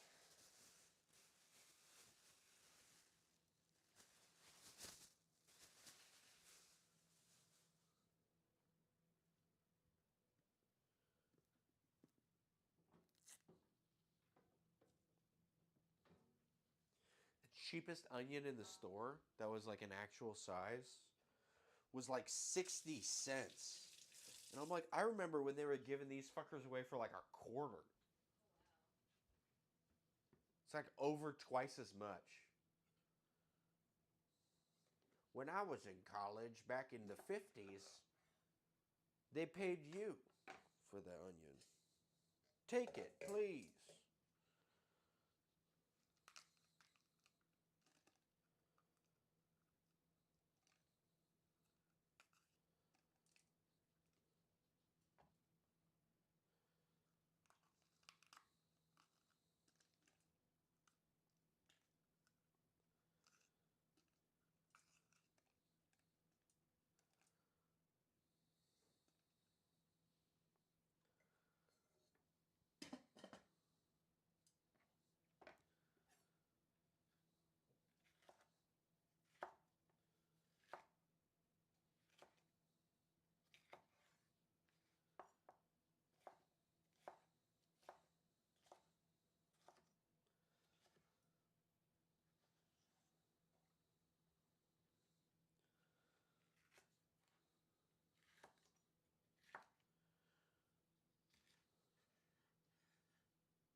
fine.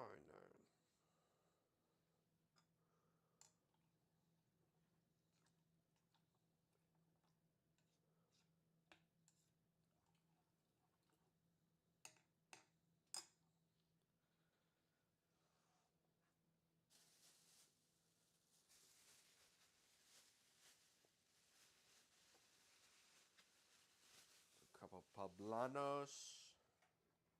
You're buying green bell peppers. You an idiot? I mean, like almost every time you're buying a green bell pepper, it's just an unripe red bell pepper, right?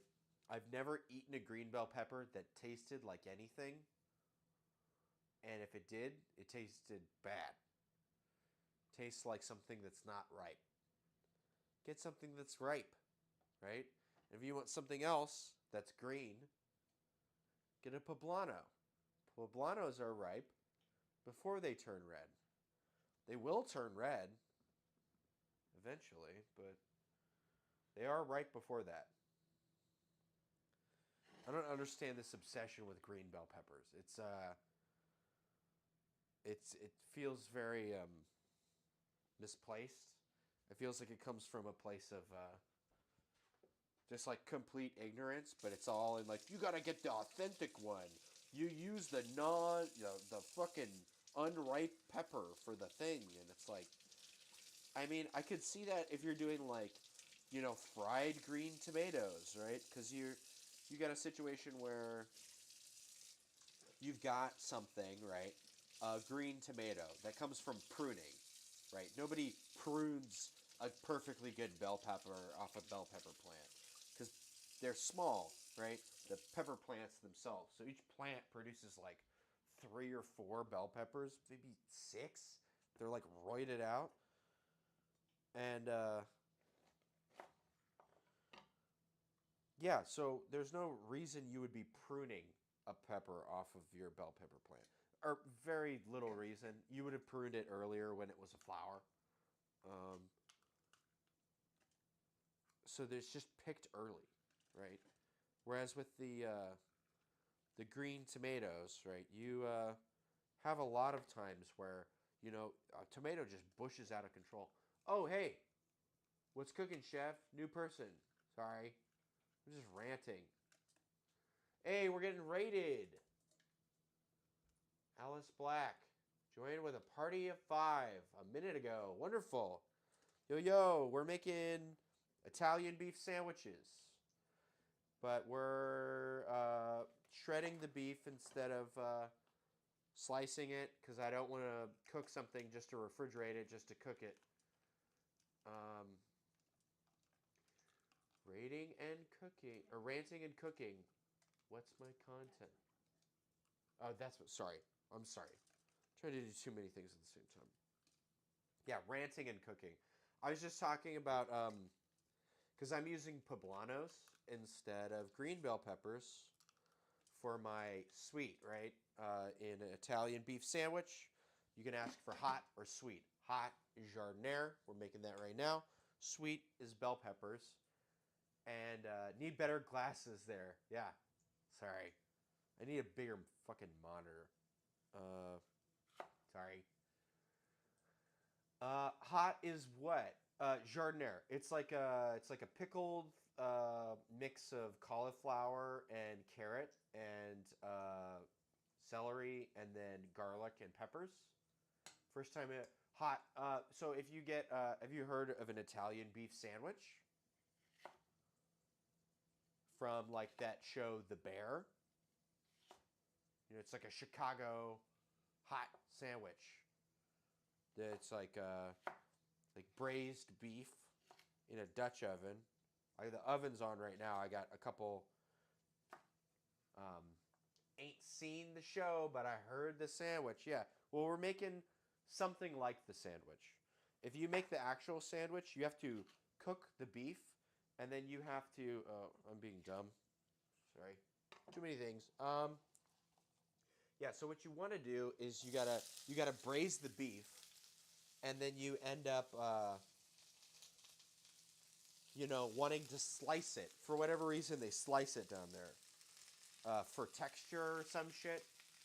And so you have to, after you finish cooking it, you have to refrigerate it overnight.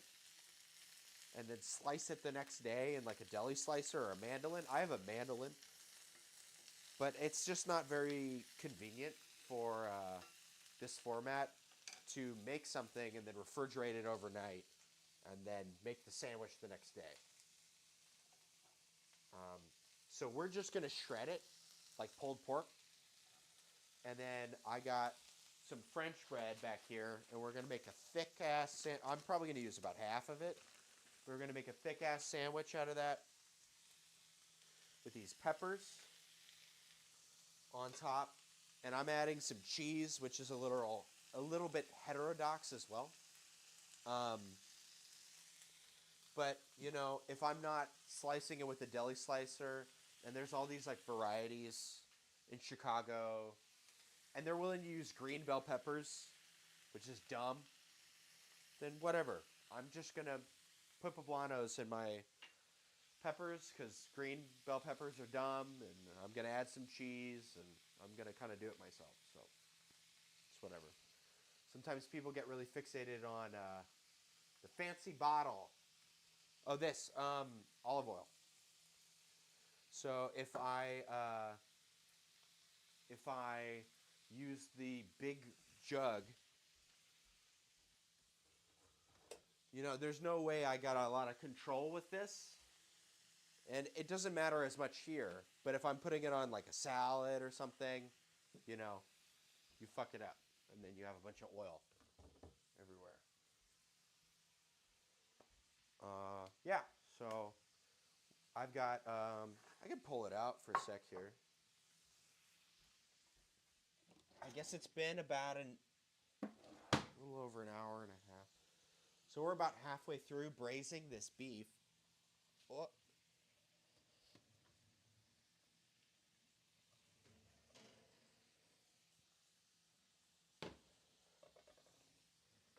Got a couple chuck roasts in here.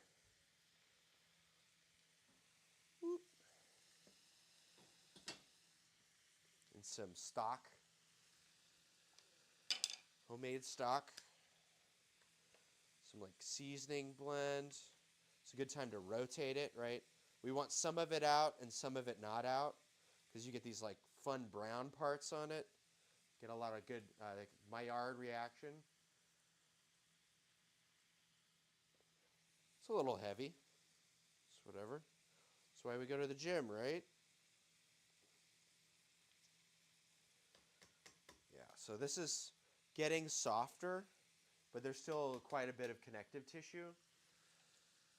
And so I'm going to put it back in, but I'm going to leave it uncovered because we still have a lot more liquid than I anticipated.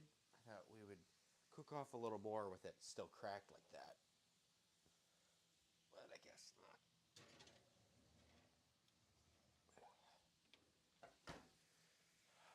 But yeah, we're pretty new around here. Just trying to get some followers right now. If you're interested in geeking out about food stuff, this is the right place. I actually, you know, it's hard to see. New on Twitch, but not new on cooking. Yeah, for sure. So I got like lights out there. That's my backyard. What you can't see because it's wintertime right now is I've got like 200 square feet of raised beds. We grew a bunch of tomatoes. I canned like 25 quarts of tomatoes. And we were cooking with peppers all summer. I grew a bunch of varieties. You what now? I canned a bunch of tomatoes. So you blanch tomatoes. Like we grew San Marzanos. It's a specific variety that's really good for sauces. And we blanch them, right? So you boil them very quickly. And then that has the skins blister off because we don't want to eat skins in our sauce. It makes the sauce, you know, kind of not as enjoyable. when you get the tomatoes in the can at the store, it's normally blanched, right? So I've got a couple cans right here. Here's a good one. Sorry, our autofocus kind of sucks. But yeah, so there's little, here, I got a one that's a little worse. Or maybe they did do a good job. Here. This one's a little more separated because I didn't turn it on its side. But you can see there's like individual tomatoes in there, right? So I canned the tomatoes. And then I also took extra tomatoes and ran them through a food mill. Because you don't want to just put the tomatoes in water. Because then they'll suck, right? They'll be all watery. That's not what we want. So I took extra other kinds of tomatoes and you run them through this food mill. You put it in and then you run the mill around and it, yeah, they're a great fruit. Honestly, in the garden, I would just pick them and eat them at any time. But yeah, you make the sauce and then after you got the blanched tomatoes, you fill up the sauce. And then you get all the cans and you put them in a pot. I got this giant ass pot here. And I can 7 of them at a time. You boil them up. Yeah. It's good stuff. Wow, a lot of follows. Fun. Thank you very much. Yeah, no, it's fun. We're geeking out about food here. I also made a shrub. So, shrub is where the word syrup comes from. And sorbet. And, oh, thank you. Wonderful. So it comes from, like Lebanon, Iran, like Persia. It's this, right? So basically when I have extra fruit, you can like masticate it, mash it up, and mix it with vinegar and let it sit for a day or two. And then you strain out the pulp and cook the vinegar with sugar. And it's like a drinking vinegar. It's sweet and tart and nice. I mixed mine with like, this one had ginger in it. And is it like a shrubbery? Not exactly. Only that we always need another one. Another shrubbery, you know. But yeah, so I'm just doing these up with gin and the shrub. And then, nope, it's not expensive at all. That's the thing, right? Most of the time I make my shrubs with just like leftover fruit.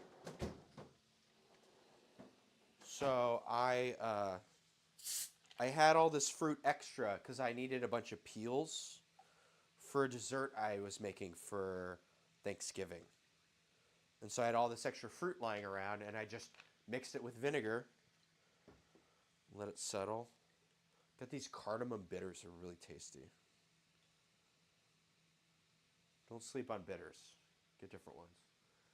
Sir, do you live in the house of my dreams? We spent a while trying to find this place. Super good. No, we're just trying to make fun new foodstuffs or see where things come from. We're kind of just nerding out about food, and I have some like experience with like designing and like modeling stuff in AutoCAD and like 3D modeling, and so I wanted to like do some more food stuffs. I got a. Is this your hobby or your profession? It's a hobby right now.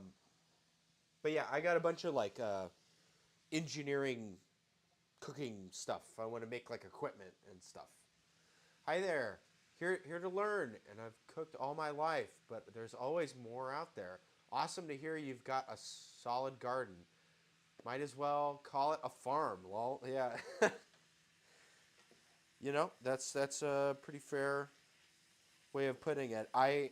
There was only one bed, but I installed the rest of them. And then I had to move like a ton of soil. And then we got a bunch of compost. turning the garden into a factory. That's the spirit. What's a bed? A bed is like a section. And so when you have a raised bed, like normally when you have a flower bed, that's like, right, you have your lawn and then you have the area where the flowers are. That's a flower bed. And when you have a raised bed, you know, it's very easy to tell because it's it's a wooden frame. Yeah, so I have a 4 by 24 foot one, two 4 by 16 foot ones, and then in the front yard I've got a 4 by 12. And we grew basil, um, eggplant, like 15 varieties of peppers, 8 varieties of tomatoes, bunch of squash. I got some good stuff I can show you.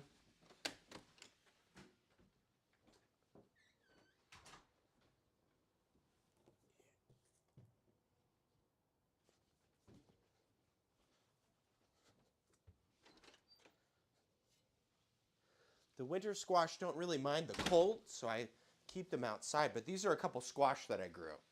So this one's called a pink banana. And then, oh, no. We're in the Pacific Northwest here. But yeah, this one's called a pink banana. And this one I got from someone else. They called it a delicata. If you Google a delicata, it's kind of oblong, kind of almost looks like this pink banana, but a lot smaller, with yellow and green stripes. I'm not sure what this is. Kind of looks like it's like an acorn squash sort of thing. But yeah, so we grow stuff here. We make stuff. I tried my first hand at growing dry beans, and this was all the beans I grew. I didn't grow a lot of beans. That didn't work very well.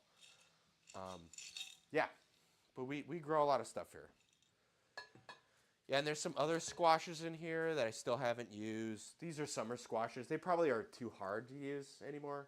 So I got a patty pan and some stuff. But was this straight neck? Yeah, straight neck.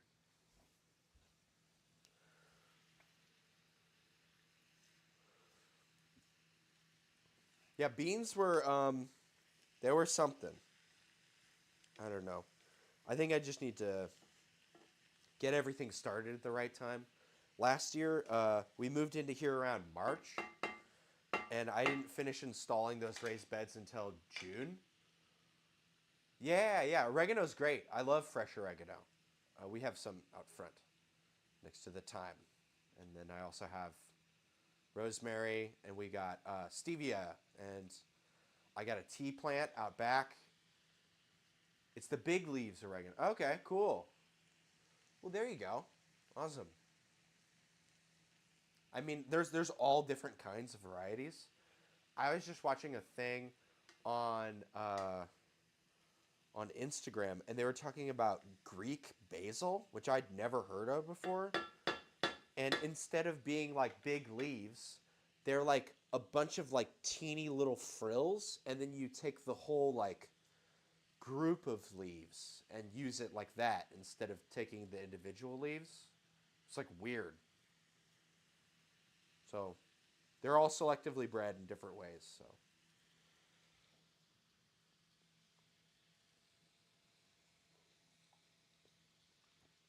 exactly. Yeah. Yeah, so you have, I mean, just off the top of my head, right? We grew 3 different varieties: lemon basil, Genovese basil, sweet basil. Um, uh, there's like Thai basil. I've seen like purple basil. Um, seen like yeah, and that's just like 5, 6. Um, but yeah, there's like so many varieties of things. So last year that was the first time we ever grew stuff from seed. So I tried growing stuff from seed with some middling success. But we had enough starts to plant and fill out our garden. Next year, we're gonna get more varieties of seeds, and then I might either give away the starts or sell them or something. I'll probably just end up giving them away to my friends. Um, but yeah, I want more varieties with less of each variety. Because we had 4 San Marzanos and 4 cherry tomatoes and 4 beefsteaks and 4 early tomatoes, and that was like way too many of each one. Kind of, yeah. Now is a good time to be your friend then, yeah. Well, maybe around May would be the best time. Uh, Thai, purple, sweet, and one other in my past. My grandma had like 2 dozen types, I swear. Well, mint is something I need to start. Yeah, I grow mint as well. Um, have you seen the prices at Walmart? Jesus Christ. Yeah, you know what? Honestly. And that's part of the reason why, like, I mean, even beyond prices, any tomato you buy in the store is going to be like just kind of subpar. They're just not great. Um, you gotta grow them yourself. Yeah, mint is a thing though. You got to be careful between spearmint and peppermint, right? Almost like I do a lot of mixing drinks and cocktails and stuff, and they almost always use spearmint uh, for like everything. And if you use peppermint, it'll get all fucked up. I will say, hearing me out, get a plantain palm in there. You know what? I really wish I could get a plantain, but I don't have any sort of room for that. We are growing passion fruit in our living room, in my living room. I forgot about that. So yeah, I got half barrels, planters, passion fruit, maracuya. Like you cut it in half. It's like tart in the living room. Yeah, yeah. We got a vaulted ceiling. Let me get a picture. Let me take a picture of my living room right now and show it on the screen.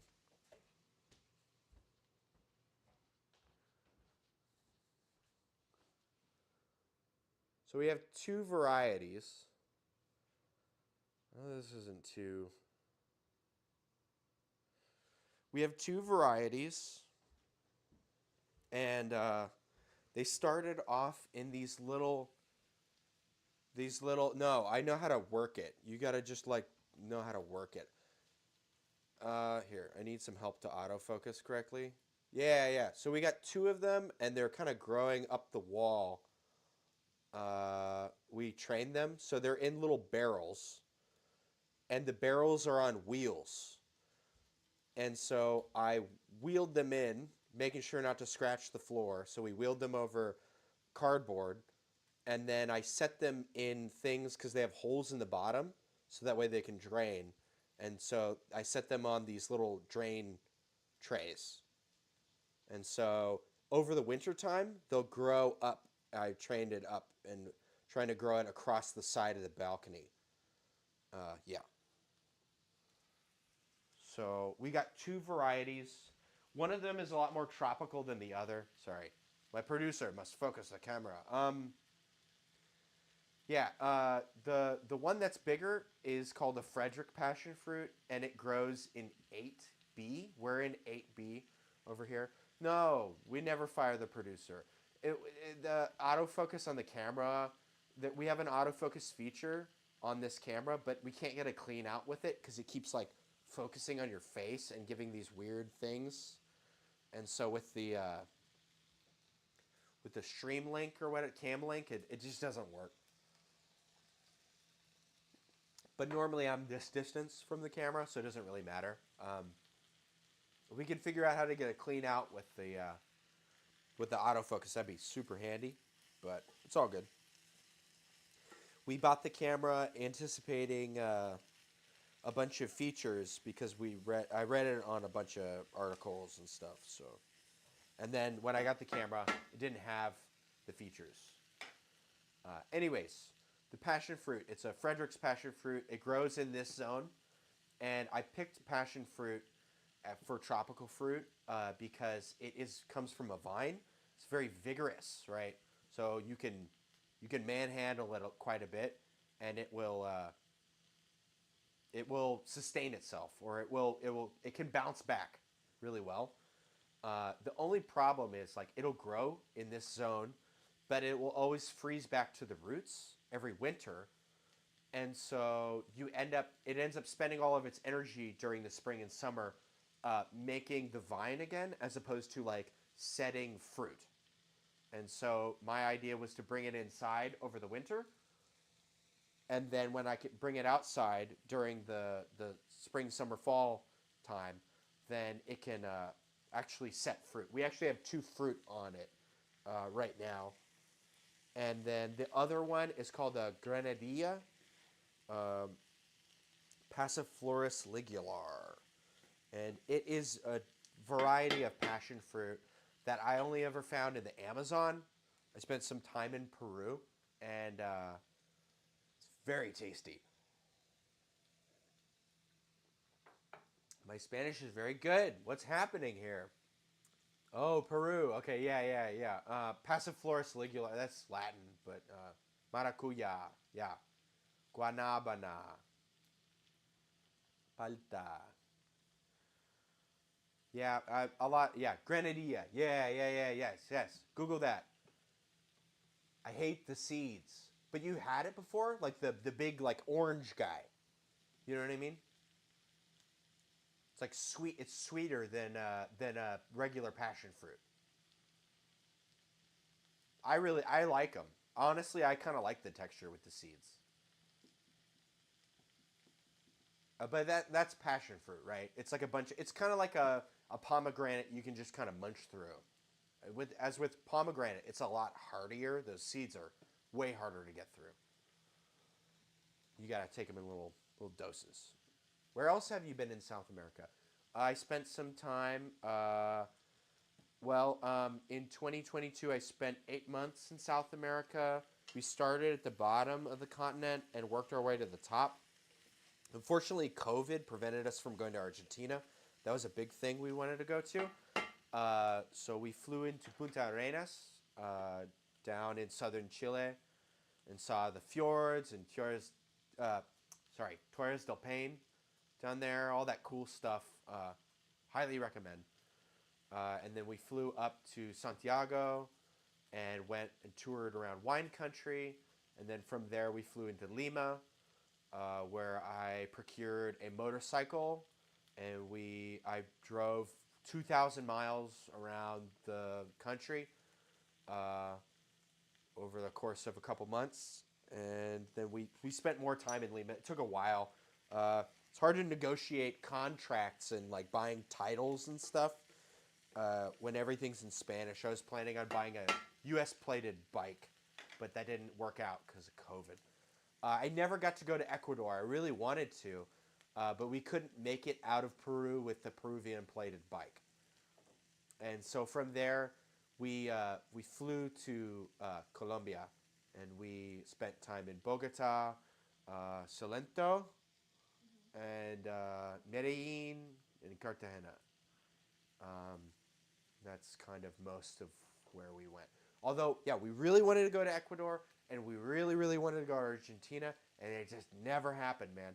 Like, I had plans to meet friends at Lollapalooza in Buenos Aires, and they went to Lollapalooza, and we couldn't make it there because they had opened the land border between. Okay, awesome. Yes, please. I'd love to go to Ecuador. Um, yeah. Super intrigued. I would love to go. Are you in Ecuador right now? Or from Ecuador? Don't mean to pry, but actually don't come right now. This country is fucked up right now. Yeah, I heard on the news people were being held up at gunpoint by gangs, but that was about a year ago. Um, and then there was some weird stuff with the president. We were in Peru during when they were trying to send their president to jail, and the legislature was, and all the people were having riots in the streets, and Yeah, crime is crazy since January. Damn.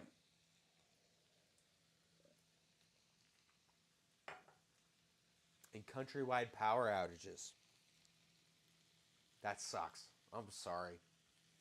A lot of that stuff is just pretty wild.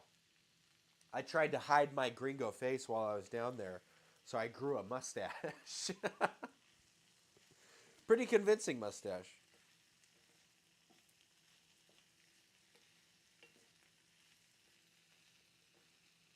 But I hope this will get better eventually.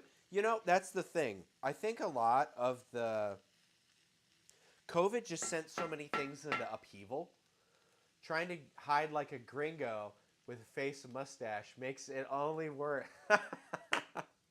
That's probably why I got like screwed over. The bike didn't end up. Wow, can't even say green. Yeah, green go automod. Uh, Producer, do you know how to fix the thing? I guess gringo is a thing that's not allowed. We're trying to accept everything. So now you can say gringo. Yeah. Yes. Trying to hide the gringo face. Yeah, yeah, yeah, yeah. But no, we're here to learn. Like I grow some of the peppers I grew. I grow ají. I grew ají limo and ají amarillo from seed, and I gave some to my parents. And like, hello, howdy.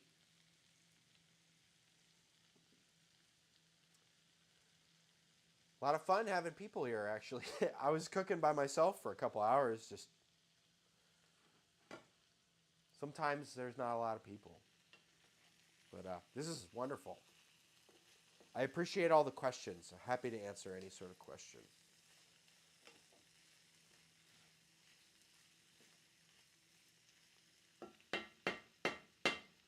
That's Twitch. People come and go. Yeah, that's fair. It's just starting out. I've only had like a lot of them. I only have like one person. That's what happens when I cook. I think I may throw a camera up next time I make soup. Yeah, that's fair. Go for it. Any soup in mind? Any special soup?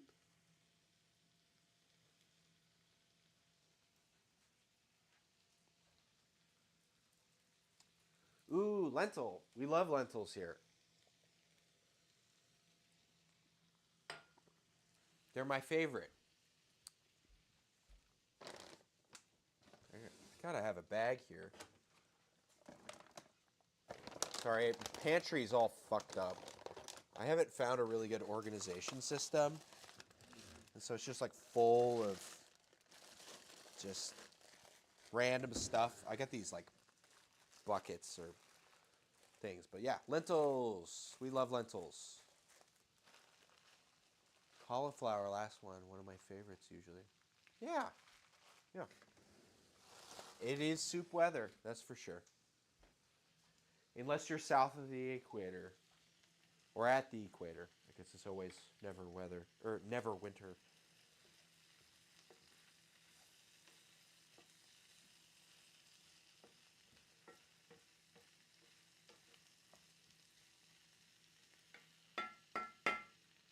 We have two weathers, hot and hotter. We're on hotter right now. Green lentils always seem to take. The red ones are smaller and thinner. They're a lot thinner. I tend to do the green ones because I learned how to cook them, and then I moved to red, and they just like turned to slush, and I was like, "What the fuck?" But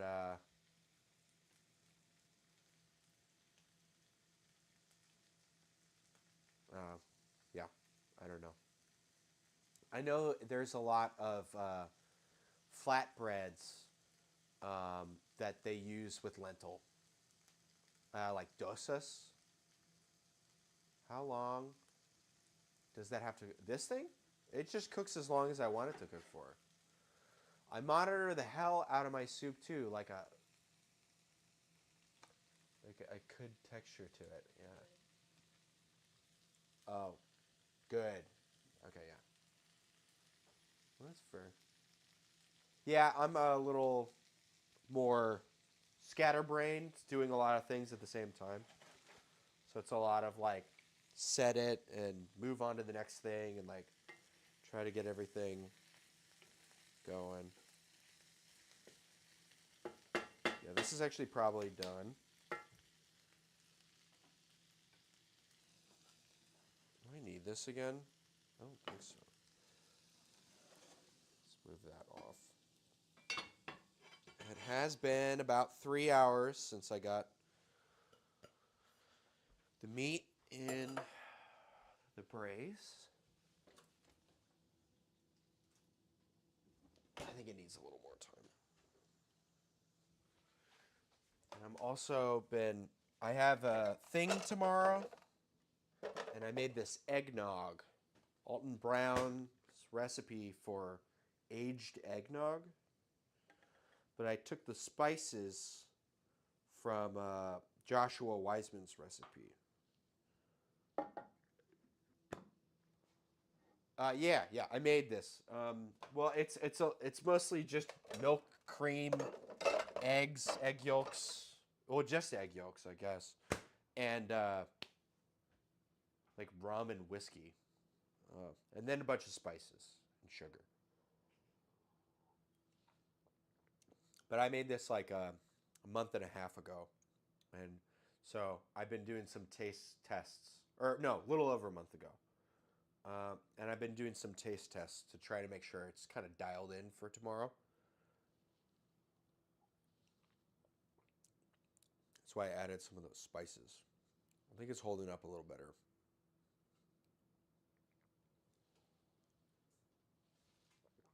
Glühwein.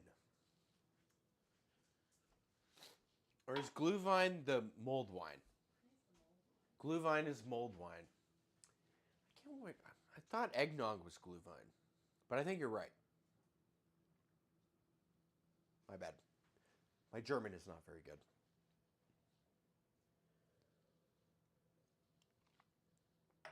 Let's see. Do I got any other things? Oh, we're making syrup out of pineapple rinds. So it's actually really good. It's like a chung, right? So you just mix sugar with your pineapple, and you can always use your rinds to make a syrup. And it's like really light and fragrant. Super good. Do we have any other projects? Y'all are in, yeah. I mean, yeah. Like I'm always trying to do like crazy different stuff. Where's my Noma book? Where did that go? The Noma and Koji book aren't over on the. Sorry. Oh, they're down below. My apologies. Sorry.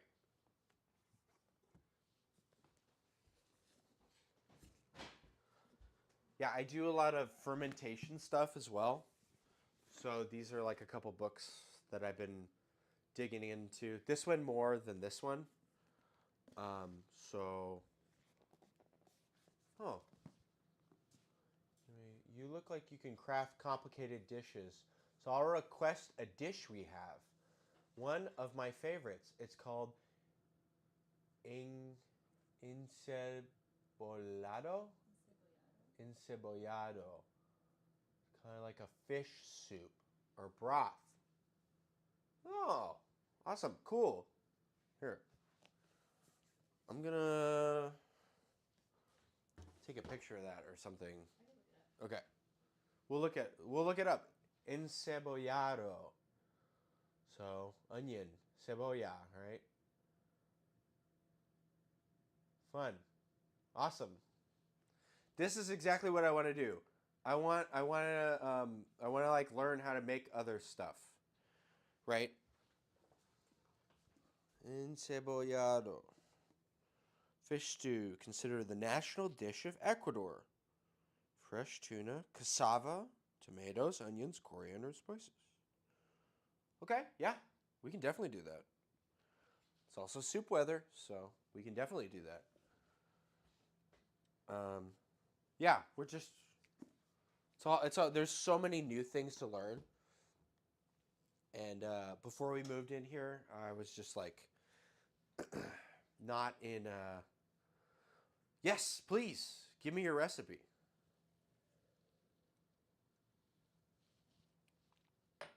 That sounds great.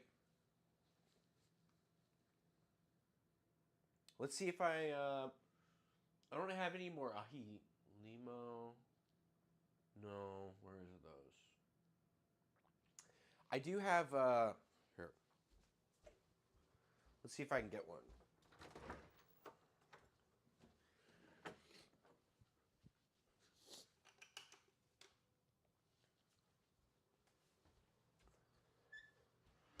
Trying to connect about like South America stuff. I haven't really been able to connect with about a lot of it. I actually took all my extra peppers and stuff, and I got it in a salt brine here. And you make a little hot sauce out of it come the new year. Just kind of give it to people. I convinced my parents to start doing this because they always have so many extra peppers in their garden. And then this year I actually got to have a good garden. And so I had all these extra peppers. Let's see if I can find some ají that I grew.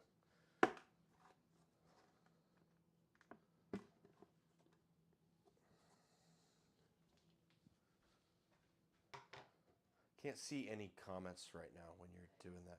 Sorry. Oh, okay. That might be a good idea. Producers producing.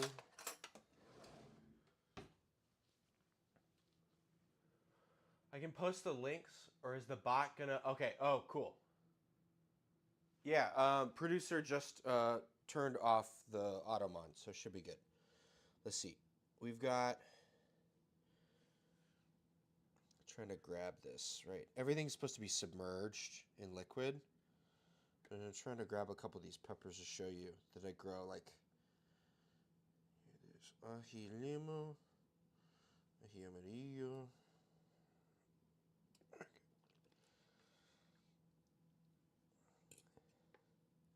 Just to show off, right?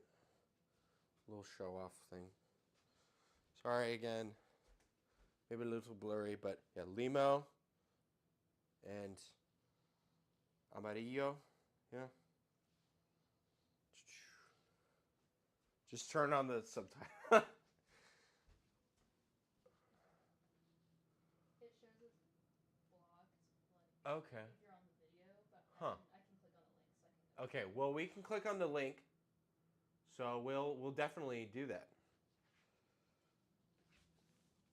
No, and I wish I could have gone to we really wanted to when we first set out to go to South America, it was going to be Chile, Argentina,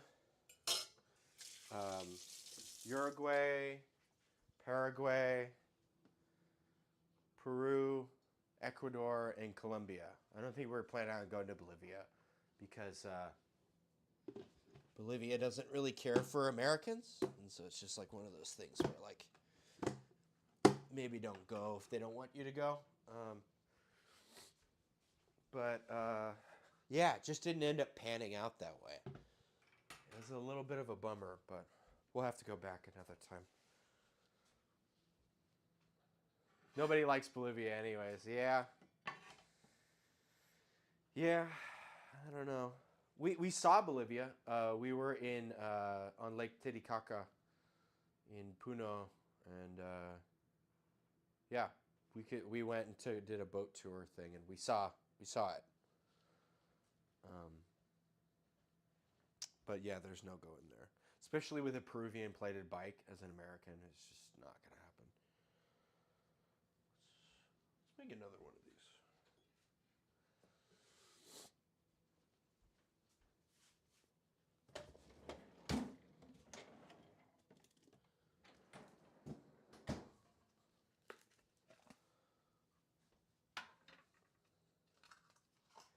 So one question I have is there any like local regional things in Ecuador that are, you know, of a fermented nature. I know, like,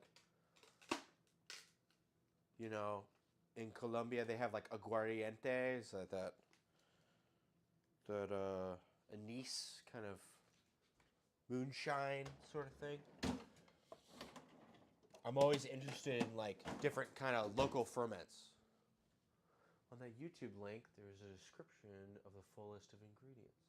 Fermented nature, besides alcohol, I mean like, or alcohol too.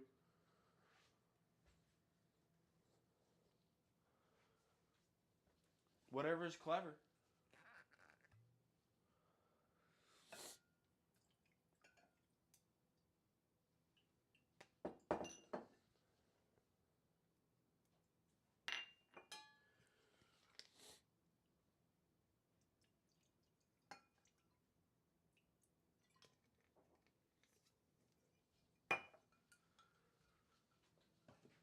Crazy water.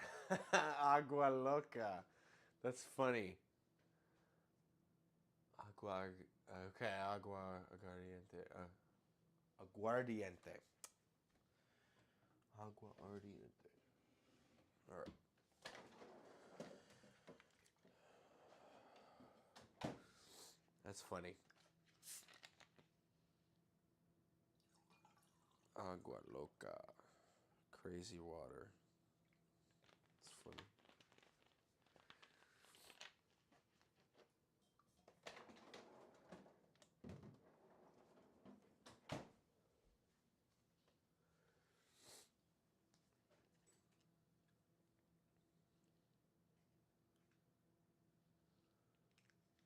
Besides that, I don't think we have many fermented things. Well, that kind of makes sense in some ways. Yeah, we like it fresh. Exactly. You get to have fresh stuff. So you don't have to ferment a lot of things, right? Like you said, your seasons are hot and hotter. You can always grow fruit. You can always grow crops. You don't need to preserve stuff. So you don't, it's just not something that really happened. That makes sense.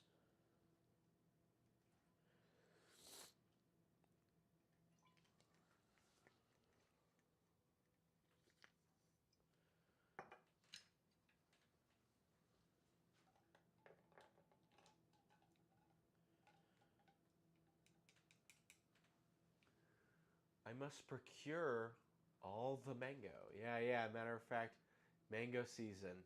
You know, I miss mangoes from down there. Every mango up here is a green mango. There's no non-green mangoes. And I didn't even know that until we went to Peru and I had mango stuff and I'm like, oh, it's sweet? Like, what about the tart part? And then it's like, no, it's just sweet. That's what it's supposed to be. And I'm like, oh my God. I just never had a good mango. Never. Mangoes just when they're turning ripe. Okay. Kind of at that cusp. You know, they grow a lot of grapes here in Oregon. Lucuma? Yeah, we had lucuma. Lucuma was crazy. All those like Andean and like Amazonian fruits are wild. Have you had lucuma before?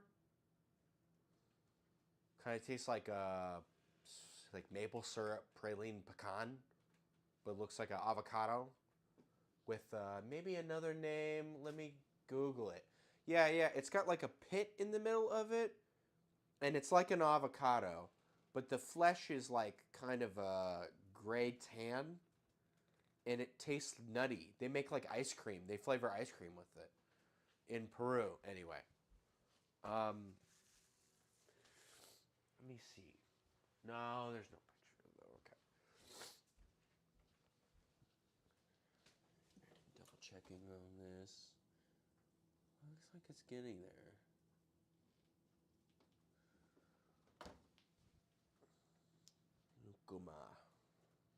Yeah, I remember. I don't think I have it. Okay. Well, that was an interesting one. What are some other ones that we tried in South America? There was the passion fruit, grenadilla. All the all the fruit was wonderful. Camu camu. Have you ever had that? It's like a small, like almost like it looks like a cherry, but it's kind of like lighter pink. It's really tart, and then it kind of almost has like a piney back end sort of taste. Doesn't ring a bell. There's so many things out of the Amazon, and I'm sure they are hyper regional in a way that is just like astounding. That's why we spent so much time in Peru. I wanted to spend a lot of time in Peru because of just the food culture of all that like crescent there is just it's wild, and it's a part of the world that just like doesn't get any love, and has like all of these like secrets just out in the open. Yeah, it says mostly on the Brazil, Colombia, and Bolivia. Huh. Okay. Yeah, it might be further in that kind of like northeastern kind of direction, or mostly eastern. Sounds like. What? Hmm. Yeah, we had guinea pig in Peru as well. Is that a thing y'all do in Ecuador? Cuy, right?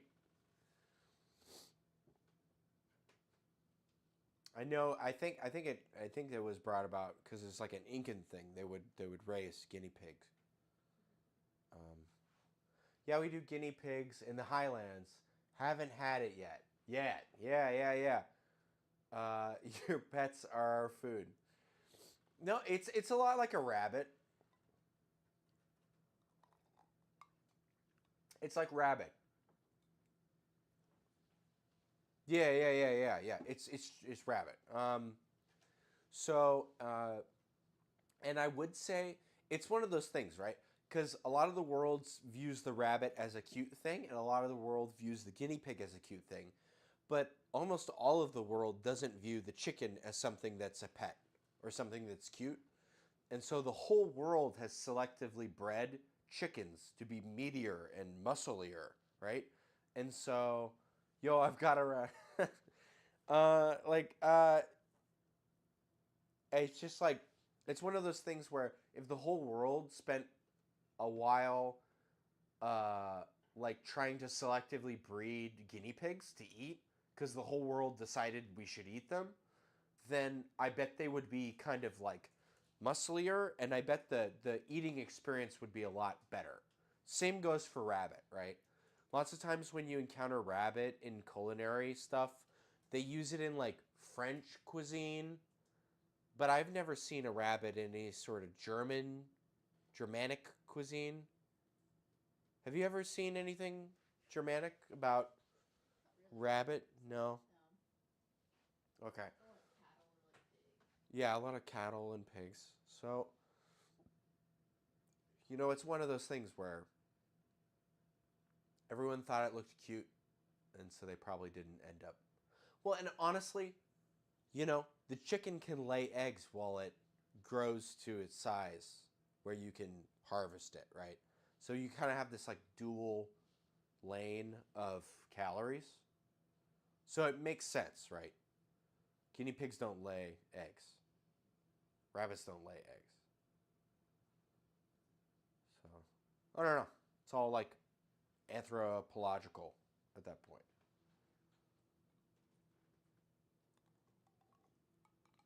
Funny enough, we have this green pasta recipe brought by Italians years ago and evolved into what it is now, like a pesto sauce mixed with pasta. Okay. So do you do it with basil? Or is it like, yeah, yeah, tahine? I know in Peru they do like huancaine tahine. right? But it's basil and spinach. Okay, cool, cool, cool. Huancaina, yeah. Or do I pronounce it horribly? Hua, Huacaina. Is that better? There's an N. There's a Huancaina. I don't know. I'm sorry. I'm not great. We were in Huacachina. We went there. Huancaina. Okay, there's an E. Okay, there we go. Huancaina. Understood. Extra syllable. Thank you. I appreciate the correction. Wonderful. This is super cool. This is what I get really jazzed about. Just like excited to learn stuff from people who are willing to share. Yeah. The I sounds like E, yeah, in most of in Spanish, yeah. Well, I did, the Huancaina, like there's a tendency in English for AI to just be A, right? So I always categorize it in my mind as as a one syllable. And you kind of have the A up against the I. So I want to go like Huancaina instead of Huancaina. Or Huancaina, yeah.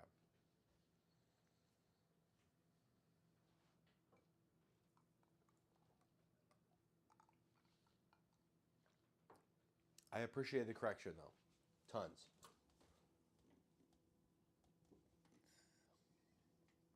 I think this is mostly done here. Let's pull this out. And if it's not all the way done, we can just slice it. Oh, we can just slice it. Whoa, sorry. Camera does that too sometimes. It's all good. Yeah, I'd love to go back. It's wonderful there. So many things to learn. So many things to try.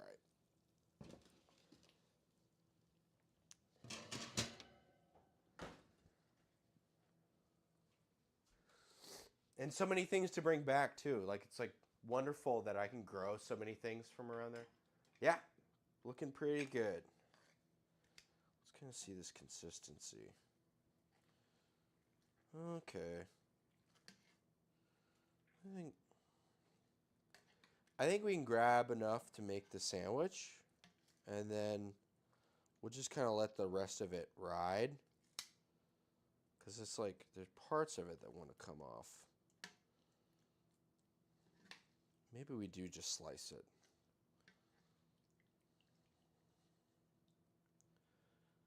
Let's just grab this.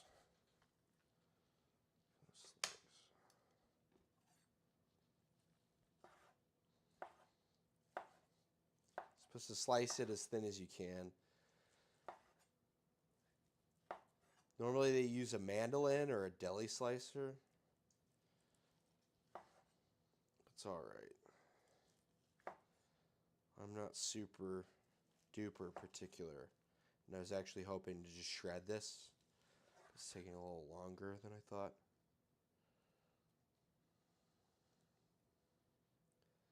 We've got all the ingredients. We should do it. Okay. That should be plenty. Add the rest back to the thing. I'm going to cover it back up.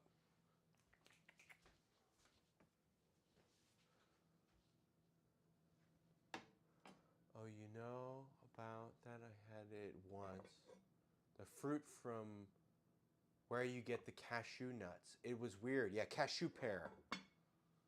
There's no such thing as plenty when it's good food. Yeah, that's fair as well. So we got our beef. I'm going to grab a roll here. We're just going to commit to a big fuck off sandwich. And then we can cut it into smaller sandwiches if we want.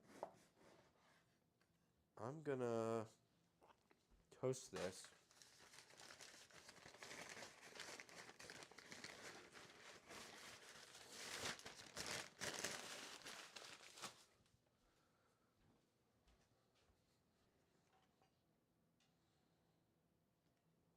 that's the heel right there for sure.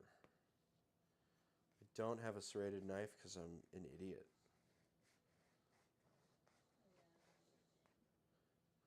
Yeah, we need a bread knife.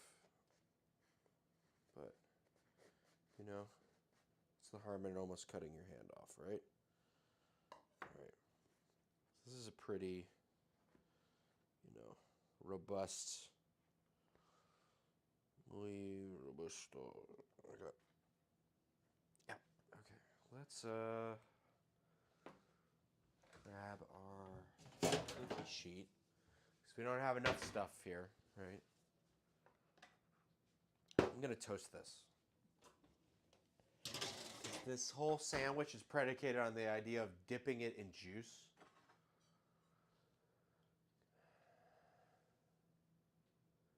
Good food.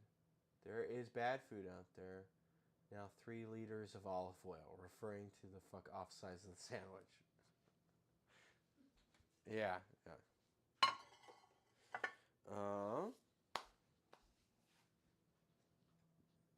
Oh, that's right. We got to pull some of this off. So while that's toasting, we're gonna grab.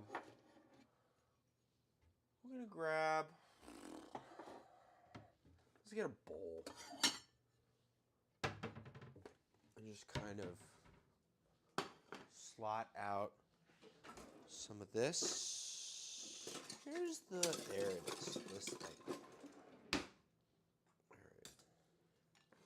So this has been in long enough for a quick pickle, and it went in boiling, so it, pickles a little faster. We'll make more than enough. That's plenty. All right. Now the olive oil. You're close. So this is a topping called jardiniere. Normally they pickle it and then they store it in oil.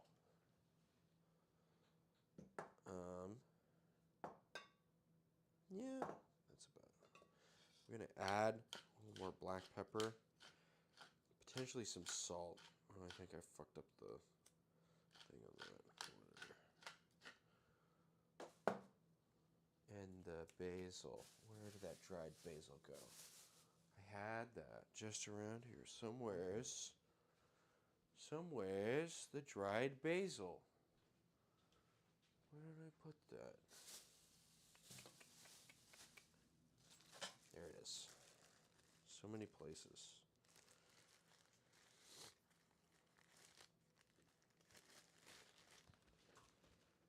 Yeah, we're still toasting.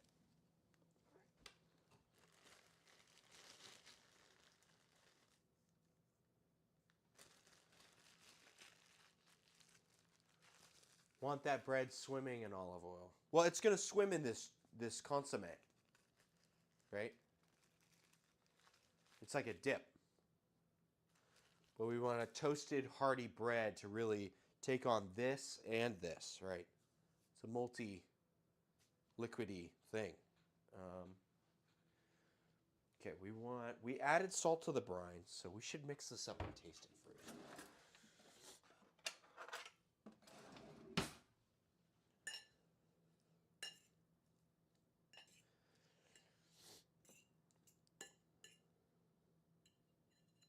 And this is one of those things that keeps forever and tastes better the longer it sits. You know what I mean? Until it doesn't taste better. Whenever that is.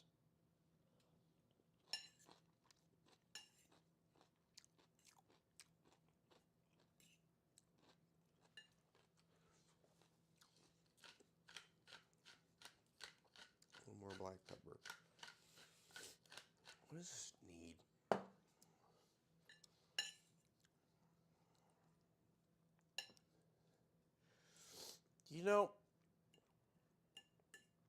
If we're going to be heterodox here, when I make my chimichurri, which is something you could probably relate to, I add fish sauce. I add a little bit of fish sauce to my chimichurri. And I'm telling you, it makes it so much better every time. I've ever made chimichurri. This is very similar to chimichurri, right? We've got vinegar, we've got oil, we've got vegetables, we've got garlic and like peppers and stuff. You know what I mean? Don't come to South America. But I'm gonna add a little bit of. I'm telling you, like I add enough fish sauce to where you, like small enough to where you can't tell that it's in it, but enough to where when you taste the thing, your first instinct is I want to taste that again. You know what I mean? That's what I yeah. No, I'm telling you, like just a teeny bit of fish sauce will because it's got good salt. We need something to like just. I just want to elevate it just a little bit, and like I'm just a little bit of fish sauce, like teeny bit of fish sauce. You know what I do? Smoked chimney. Oh, cool. You smoke it? All right. We got a smoker in the backyard. Yeah, I got an offset. You smoked the chimney. Huh. Very cool. You know, and that's a good way to add like another layer. Let me try this. Cause like, yeah, there you can't smell fish.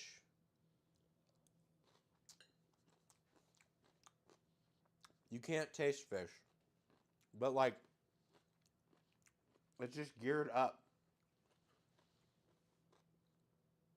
Just grab a piece of coal. Oh, heat it up real nice. Toss it in the chimney. Cover for like 5 minutes, and there you. Oh, okay. You know what? I think I've seen that before. I think I have seen. I think I'm recalling what you're saying. Cool. Very cool. I should try that out. The flavor is insane. Awesome. We're big fans of smoke here. I just got a thing. A wonderful gift for cocktails. And it is a smoker for the cocktail. So we can smoke our cocktails with wood and stuff. It's fun. We tried it a little last week. Tried it a little bit at Dungeons and Dragons. It's fun. It's a good time. But now I can't get it back on. Jesus Christ. Holy Lord, Jesus Christo, get this fucker back on here. How to get on? I can't even do it. Why am I so dumb? I'm literally so dumb. I can't do it. Smoking cocktails, yeah. And now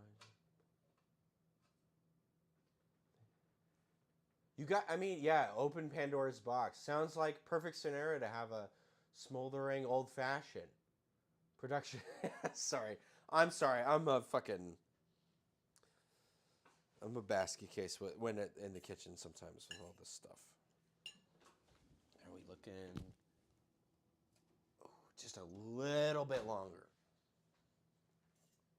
I'm telling you, the fish sauce is like a really good, because like 10 out of 10 people, no food related ways to do what you want. I know how to cook, not how to close container. Yeah, exactly.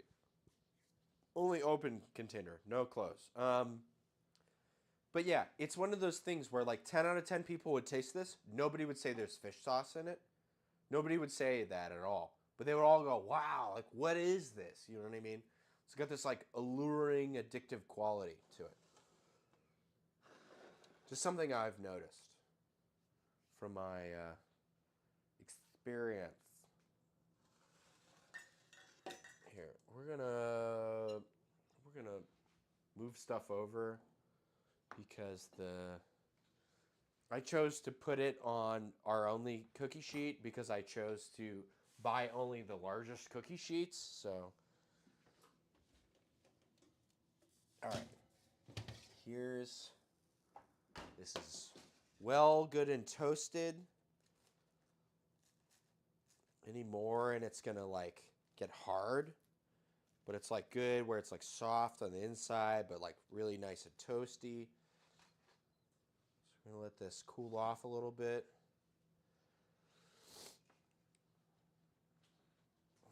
pull out. I have some cheese. I'm going to put cheese on it. Because you're not supposed to put cheese on it either, but I don't care.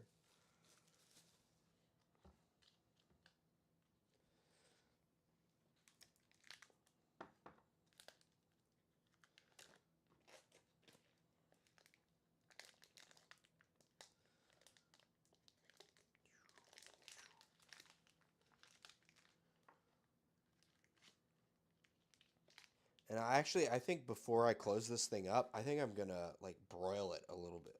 Try to melt that cheese again.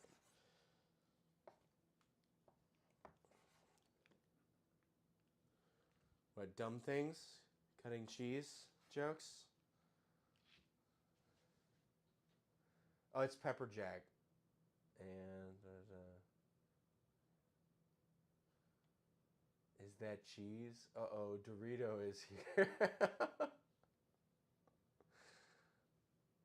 Dr. Doritos. Okay, fun. Welcome. The fun motley crew we have here. Pepper jack. It's fun. Yeah. You know, a lot of people say that the cheese you should use for this is provolone, but I can't find provolone in a block. Has anyone ever seen provolone in like a block? I'd eat that entire thing like a naughty little Dorito. Now the sandwich assembly. I have, lol. You find provolone in blocks? I really can't find them. In the corner of my basement. Funny. All right. We have a little bit of mayonnaise. We're going to use Kewpie mayonnaise. Because we're bougie like that. We're just gonna go across, back and forth, until I'm happy.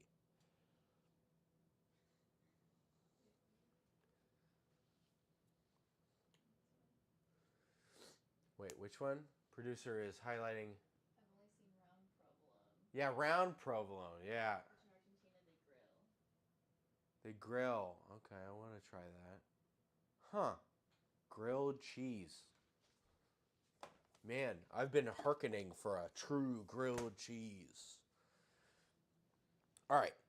So you take this, you add your meat and stuff. We're just going to pile them on high. Let's get this shit on here. Let's get it going. That's what we're here for. This is probably going to be cut into 2 pieces. Multiple people. Maybe. Maybe not. I don't know. Maybe I'll eat it by myself.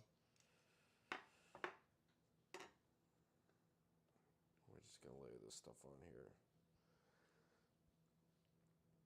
Great. And then I'm going to put this back in and put it to broil and try to just like get it on the nice hot spot to just royally melt that cheese. Broil. Cancel. Broil. Let's broil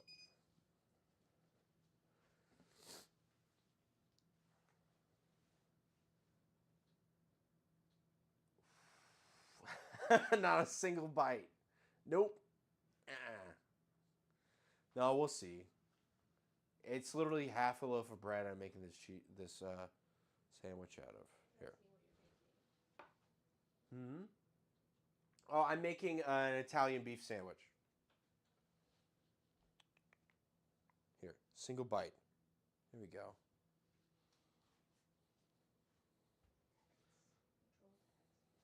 Yeah. Producer text. I sure could eat that whole thing right now. I'm going to cook at least 4 new meals this weekend. With all this motivation. Nice. Yeah.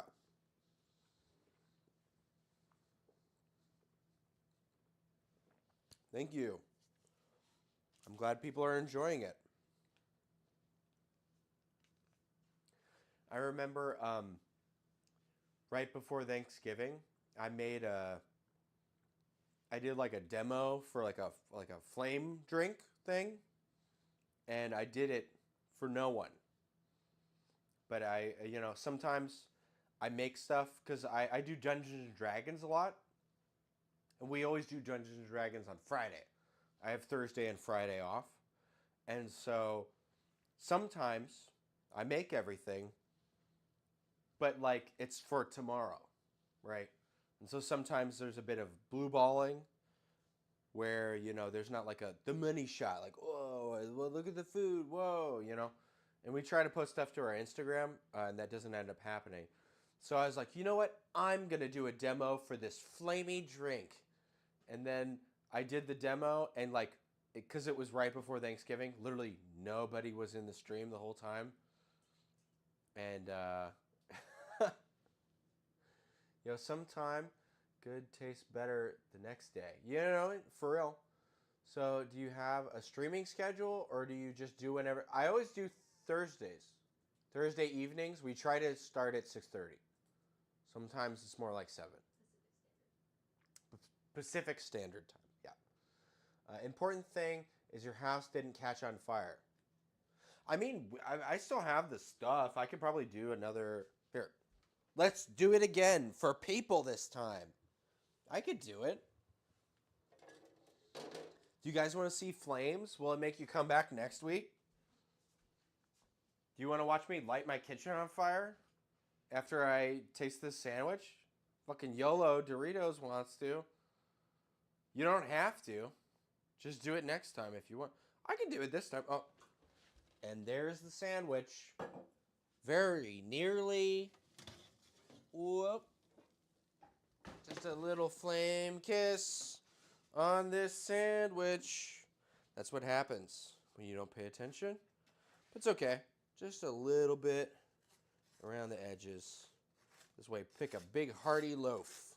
Look at that. All good. Flame kiss. All right. So we got our meat. We got our cheese. We got...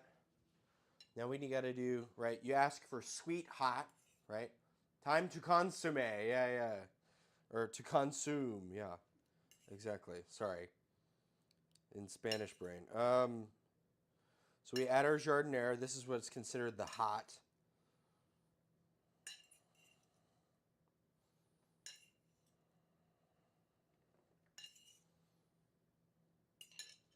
And the sweet is the bell pepper. Grab some of this. But I added poblano, an onion.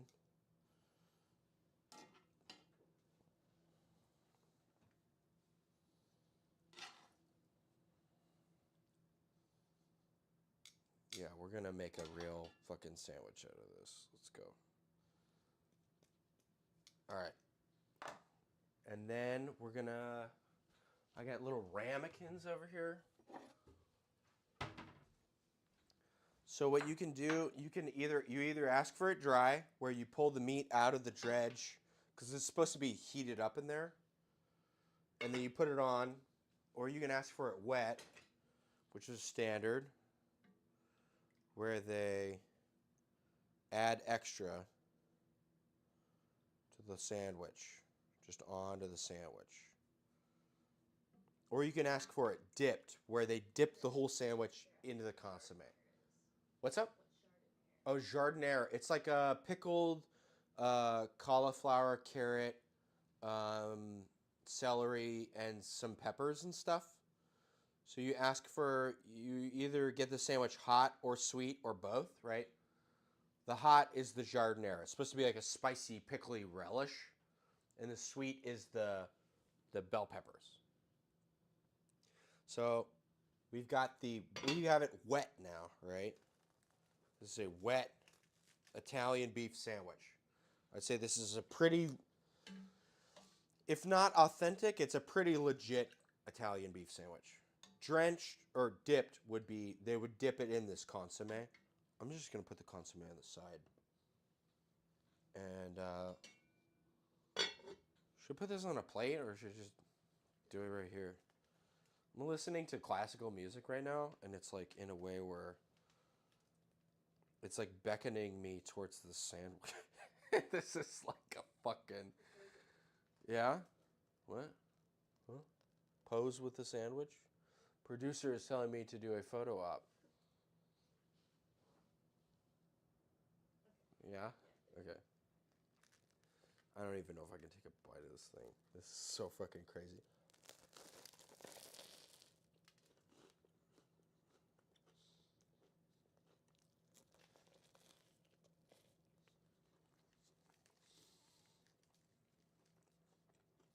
Ooh, you got Italian approval.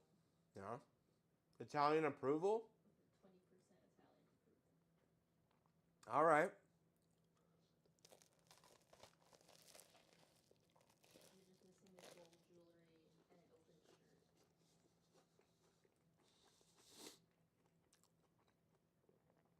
Honestly, I think it's way better with the cheese. I don't know why they don't put cheese on it.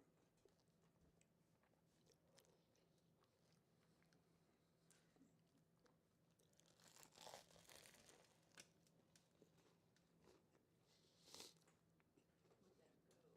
him go. Man, wow. Really good.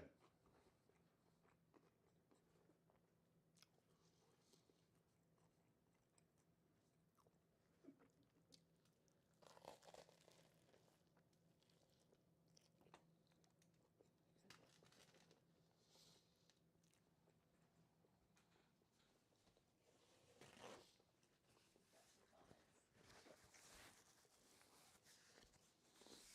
Damn.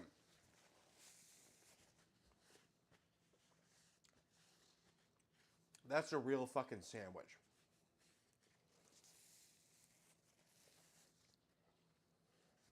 Yeah, that's the real deal. Maybe not authentic to the way exactly someone made it in Chicago, but it definitely has all the bones of that and elevated in just the right ways for me personally. Um, what I'm gonna do is I'm going to pull the ladle out. I actually need this ladle to make the. No, actually, it's fine.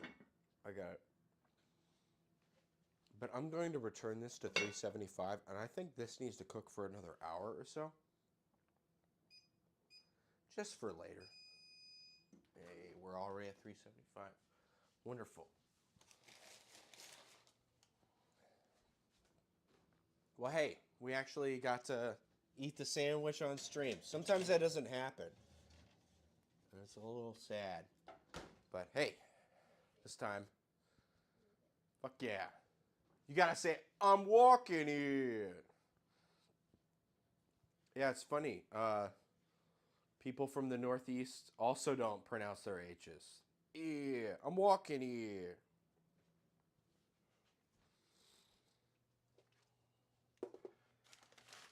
Here, let's do the demo that I didn't get to do, or I got to do for nobody. I'm gonna do this shit. People are actually here. This is fun. I'm having a good time. Amazing job. Thank you. Here, I'm gonna set this right here. This is totally fine where it's at. It will never move from this shaky foundation. It's perfectly. I think your all metal bowl though has stuff in it. My all metal bowl does have stuff in it. Fuck. Okay. No. But I'm not gonna do the whole thing. I'm gonna do it with the demo version. Oh, with The demo version, okay? We need. Oh, shit. Shit. We need espresso. Fuck, that's gonna take like. I need to heat this up. It takes like 15 minutes, 20 minutes. But then I can do it. Now we're burning the kitchen. Yeah. In 15. I actually need that after the demo. There's some things I can do. Here. I can get it all prepped. I can get it all ready.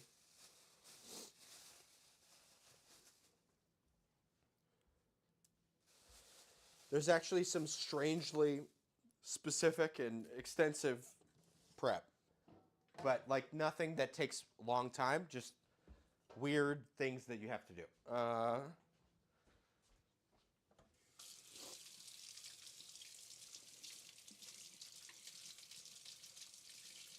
And I'm going to convert to using just this this guy.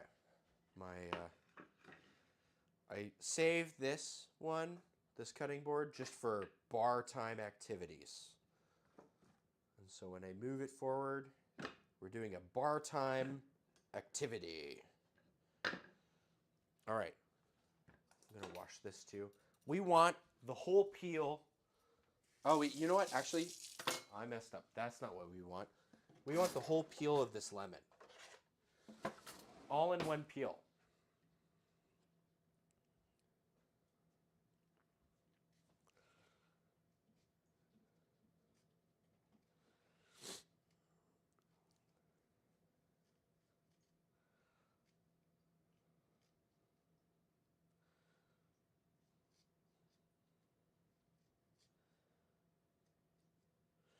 So I made the that shrub because I had all this extra fruit lying around because of this drink. Because the bottle of cognac behind me, next to my water bottle, is actually infused with a bunch of fruit rinds and spices and stuff. I think this one was used for something else. So huh? Are you leaving? Dang, I'll miss it. I'm going to call it here. It's 2 a.m. Oh, shit, it is. Nice meeting you. Looking forward to the next stream. Hey, really, thank you. Thank you for coming. I totally salute you. Thank you for engaging. Thank you for giving me suggestions. I'm so excited to make that fish soup. Really, really excited for it. Thank you for coming. Lots of fun.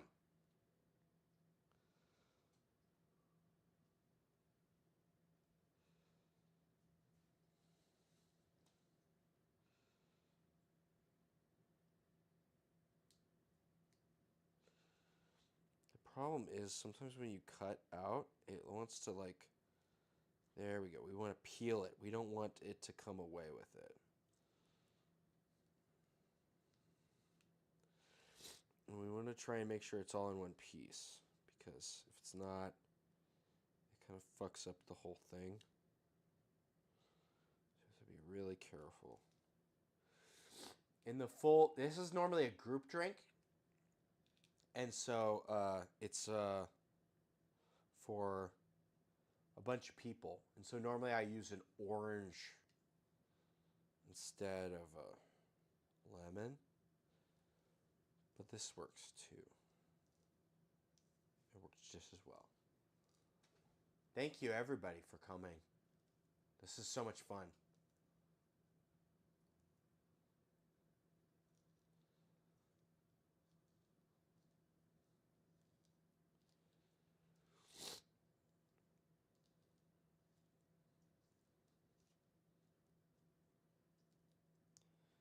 All right.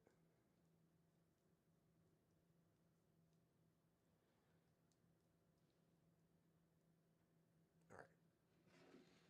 So actually, I'll put this here. All right. Now that we have our lemon peel, we want to selectively stab it in places. This is it's called creme brulee. It's from or cafe brulee. Sorry, blech. Cafe brulee. Drinking, explaining. This is taken from a YouTube channel called How to Drink. And this is a really fun group-based, like fun, flamey spectacle drink thing. I've made this for Mardi Gras. I've made this for Kwanzaa. I've made this for, Christmas, 4th of July. Wouldn't expected to learn a drink recipe as well. Classy. Yeah. No, this will be a lot of fun. I just kind of want to redeem myself because I did that whole demo for nobody. I think it's actually like a highlight on the channel, but there's nobody here. So let's see if I can try and do it again and get a little better than last time. So now that we've punctured this piece, we can add our cloves.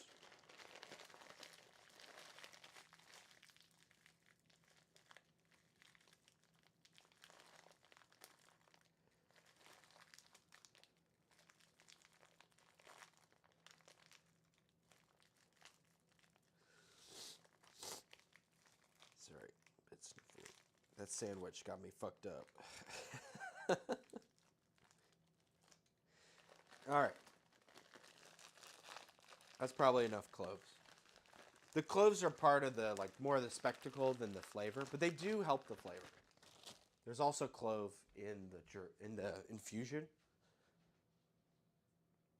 So we take all of these things, these spaces where we've punctured the lemon, and we stud the cloves into it.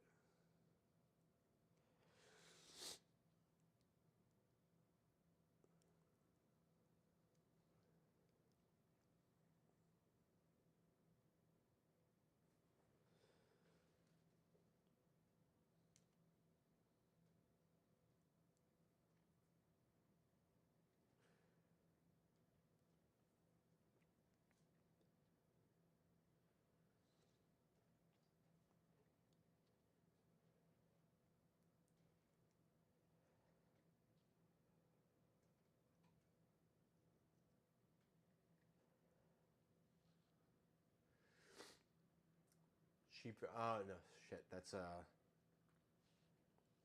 spam. I don't know how to get rid of that, but perfect. Moderator, producer, expert in banning and help and such. All right. So now we have a lemon peel studded with cloves. I think that's all we need for that part. Shit, we need more of this. Where is that? Here it is. Okay. Got some Everclear here. We're just using it as fuel. Here, let's see. Do we want like a sloped? I can't remember what was helpful last time. Like a wide cup? I think a wide cup would be more helpful. Did I use this one last time? I think maybe wide cup. All right, well, that's all right. We're trying to figure this thing out. It's been almost 15 minutes. All right. And then we're going to pour our portion. Oh, actually, whoops, almost forgot. We need, I've got some Demerara simple syrup. So it's made from piloncillo or panela, whole sugar cane. All right.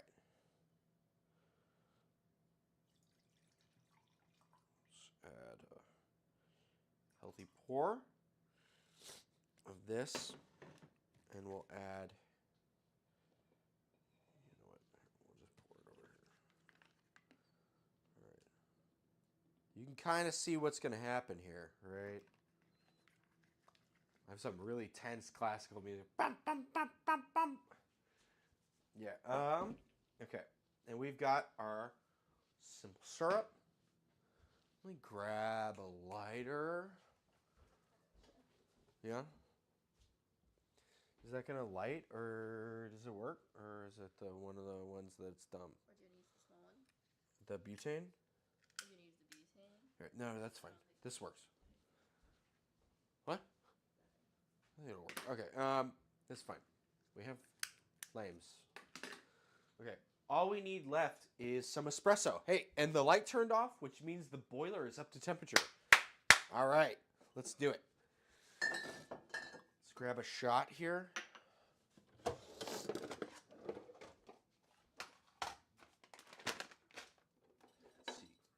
18 grams, standard.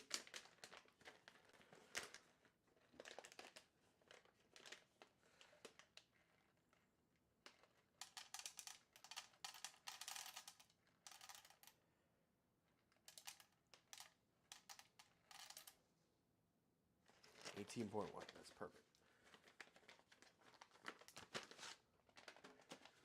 Did you say this grind was too much? I'm gonna dial it back one.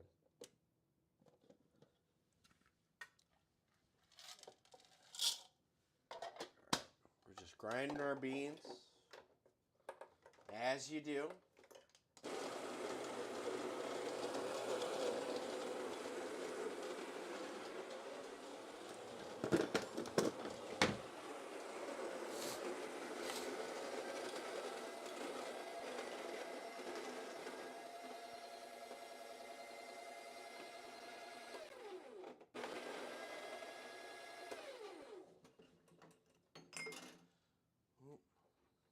Ruh-roh. This one got stuck.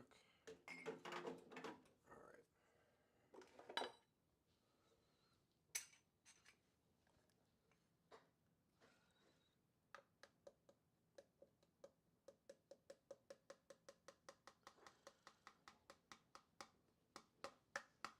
All right. Espresso in. Let's make sure we level it out.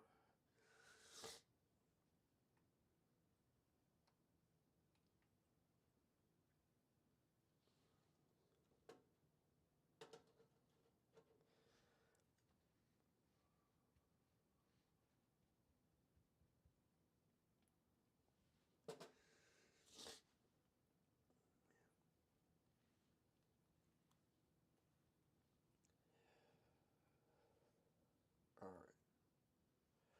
Got a good compressed puck. Hey, we have people here. All right. Gonna grab a shot of espresso.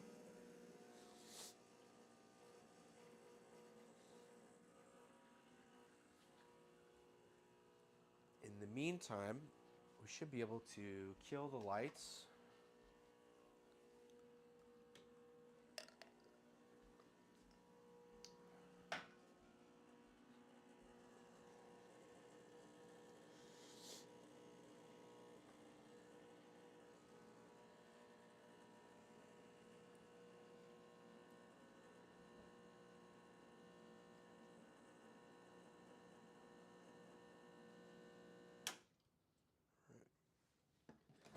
Grab.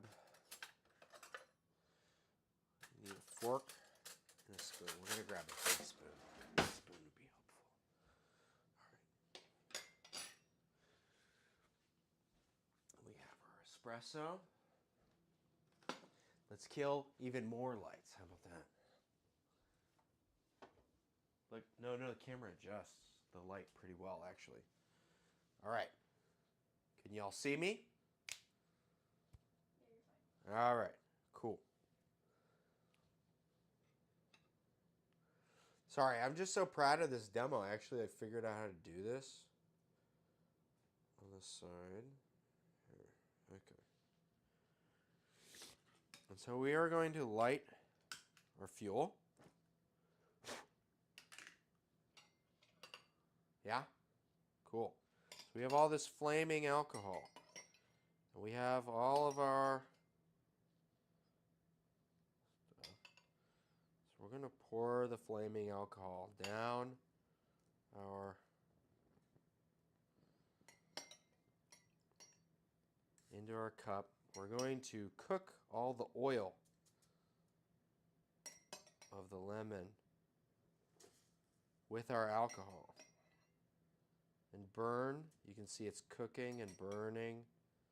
It's hard to tell. The cup is burning.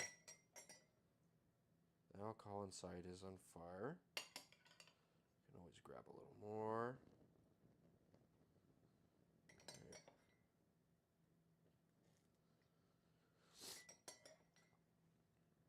And when you have a bigger cup with more booze in it, it's always a little easier to do. This is meant for demonstration. You should do this for like 4 or 5 people at least. But we basically cook our lemon until we feel we're happy with the amount in it.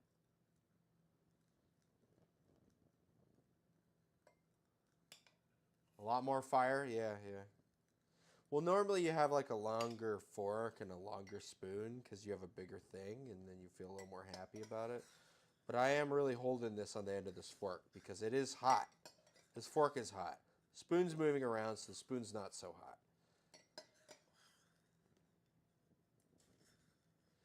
We're just trying to get a good burn, right? We're trying to burn all these oils. Not burn all the oils, but you can see the smoke coming up. We're cooking it, right? The clove is lighting up. You basically go until you've had your fun or you've impressed your friends or whatever, right? Or a good cue is when you see the flames down below not fully all the way around. So this is around a good time. See? Whoop. There we go. And we dropped it in there. Right, so it's on fire in there. It's probably about a good time to call it. As good a time as any other.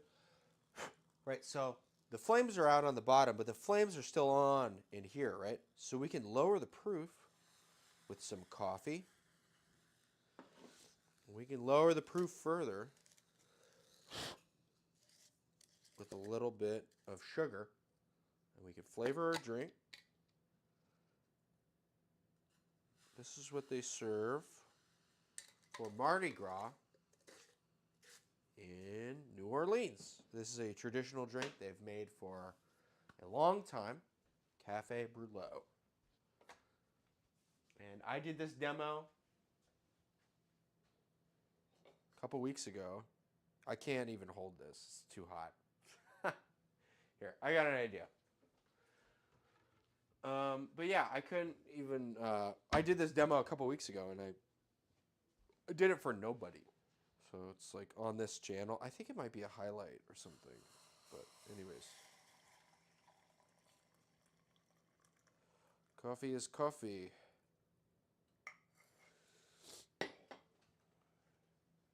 There you go. This is either a good one to do after a meal, right? To settle your stomach. Or it's a good thing to do like as a finale, right? Or it's a good thing to do at the beginning when you want all your friends to drink a cup of coffee before you all get crazy. So y'all can do more stuff before you conk out.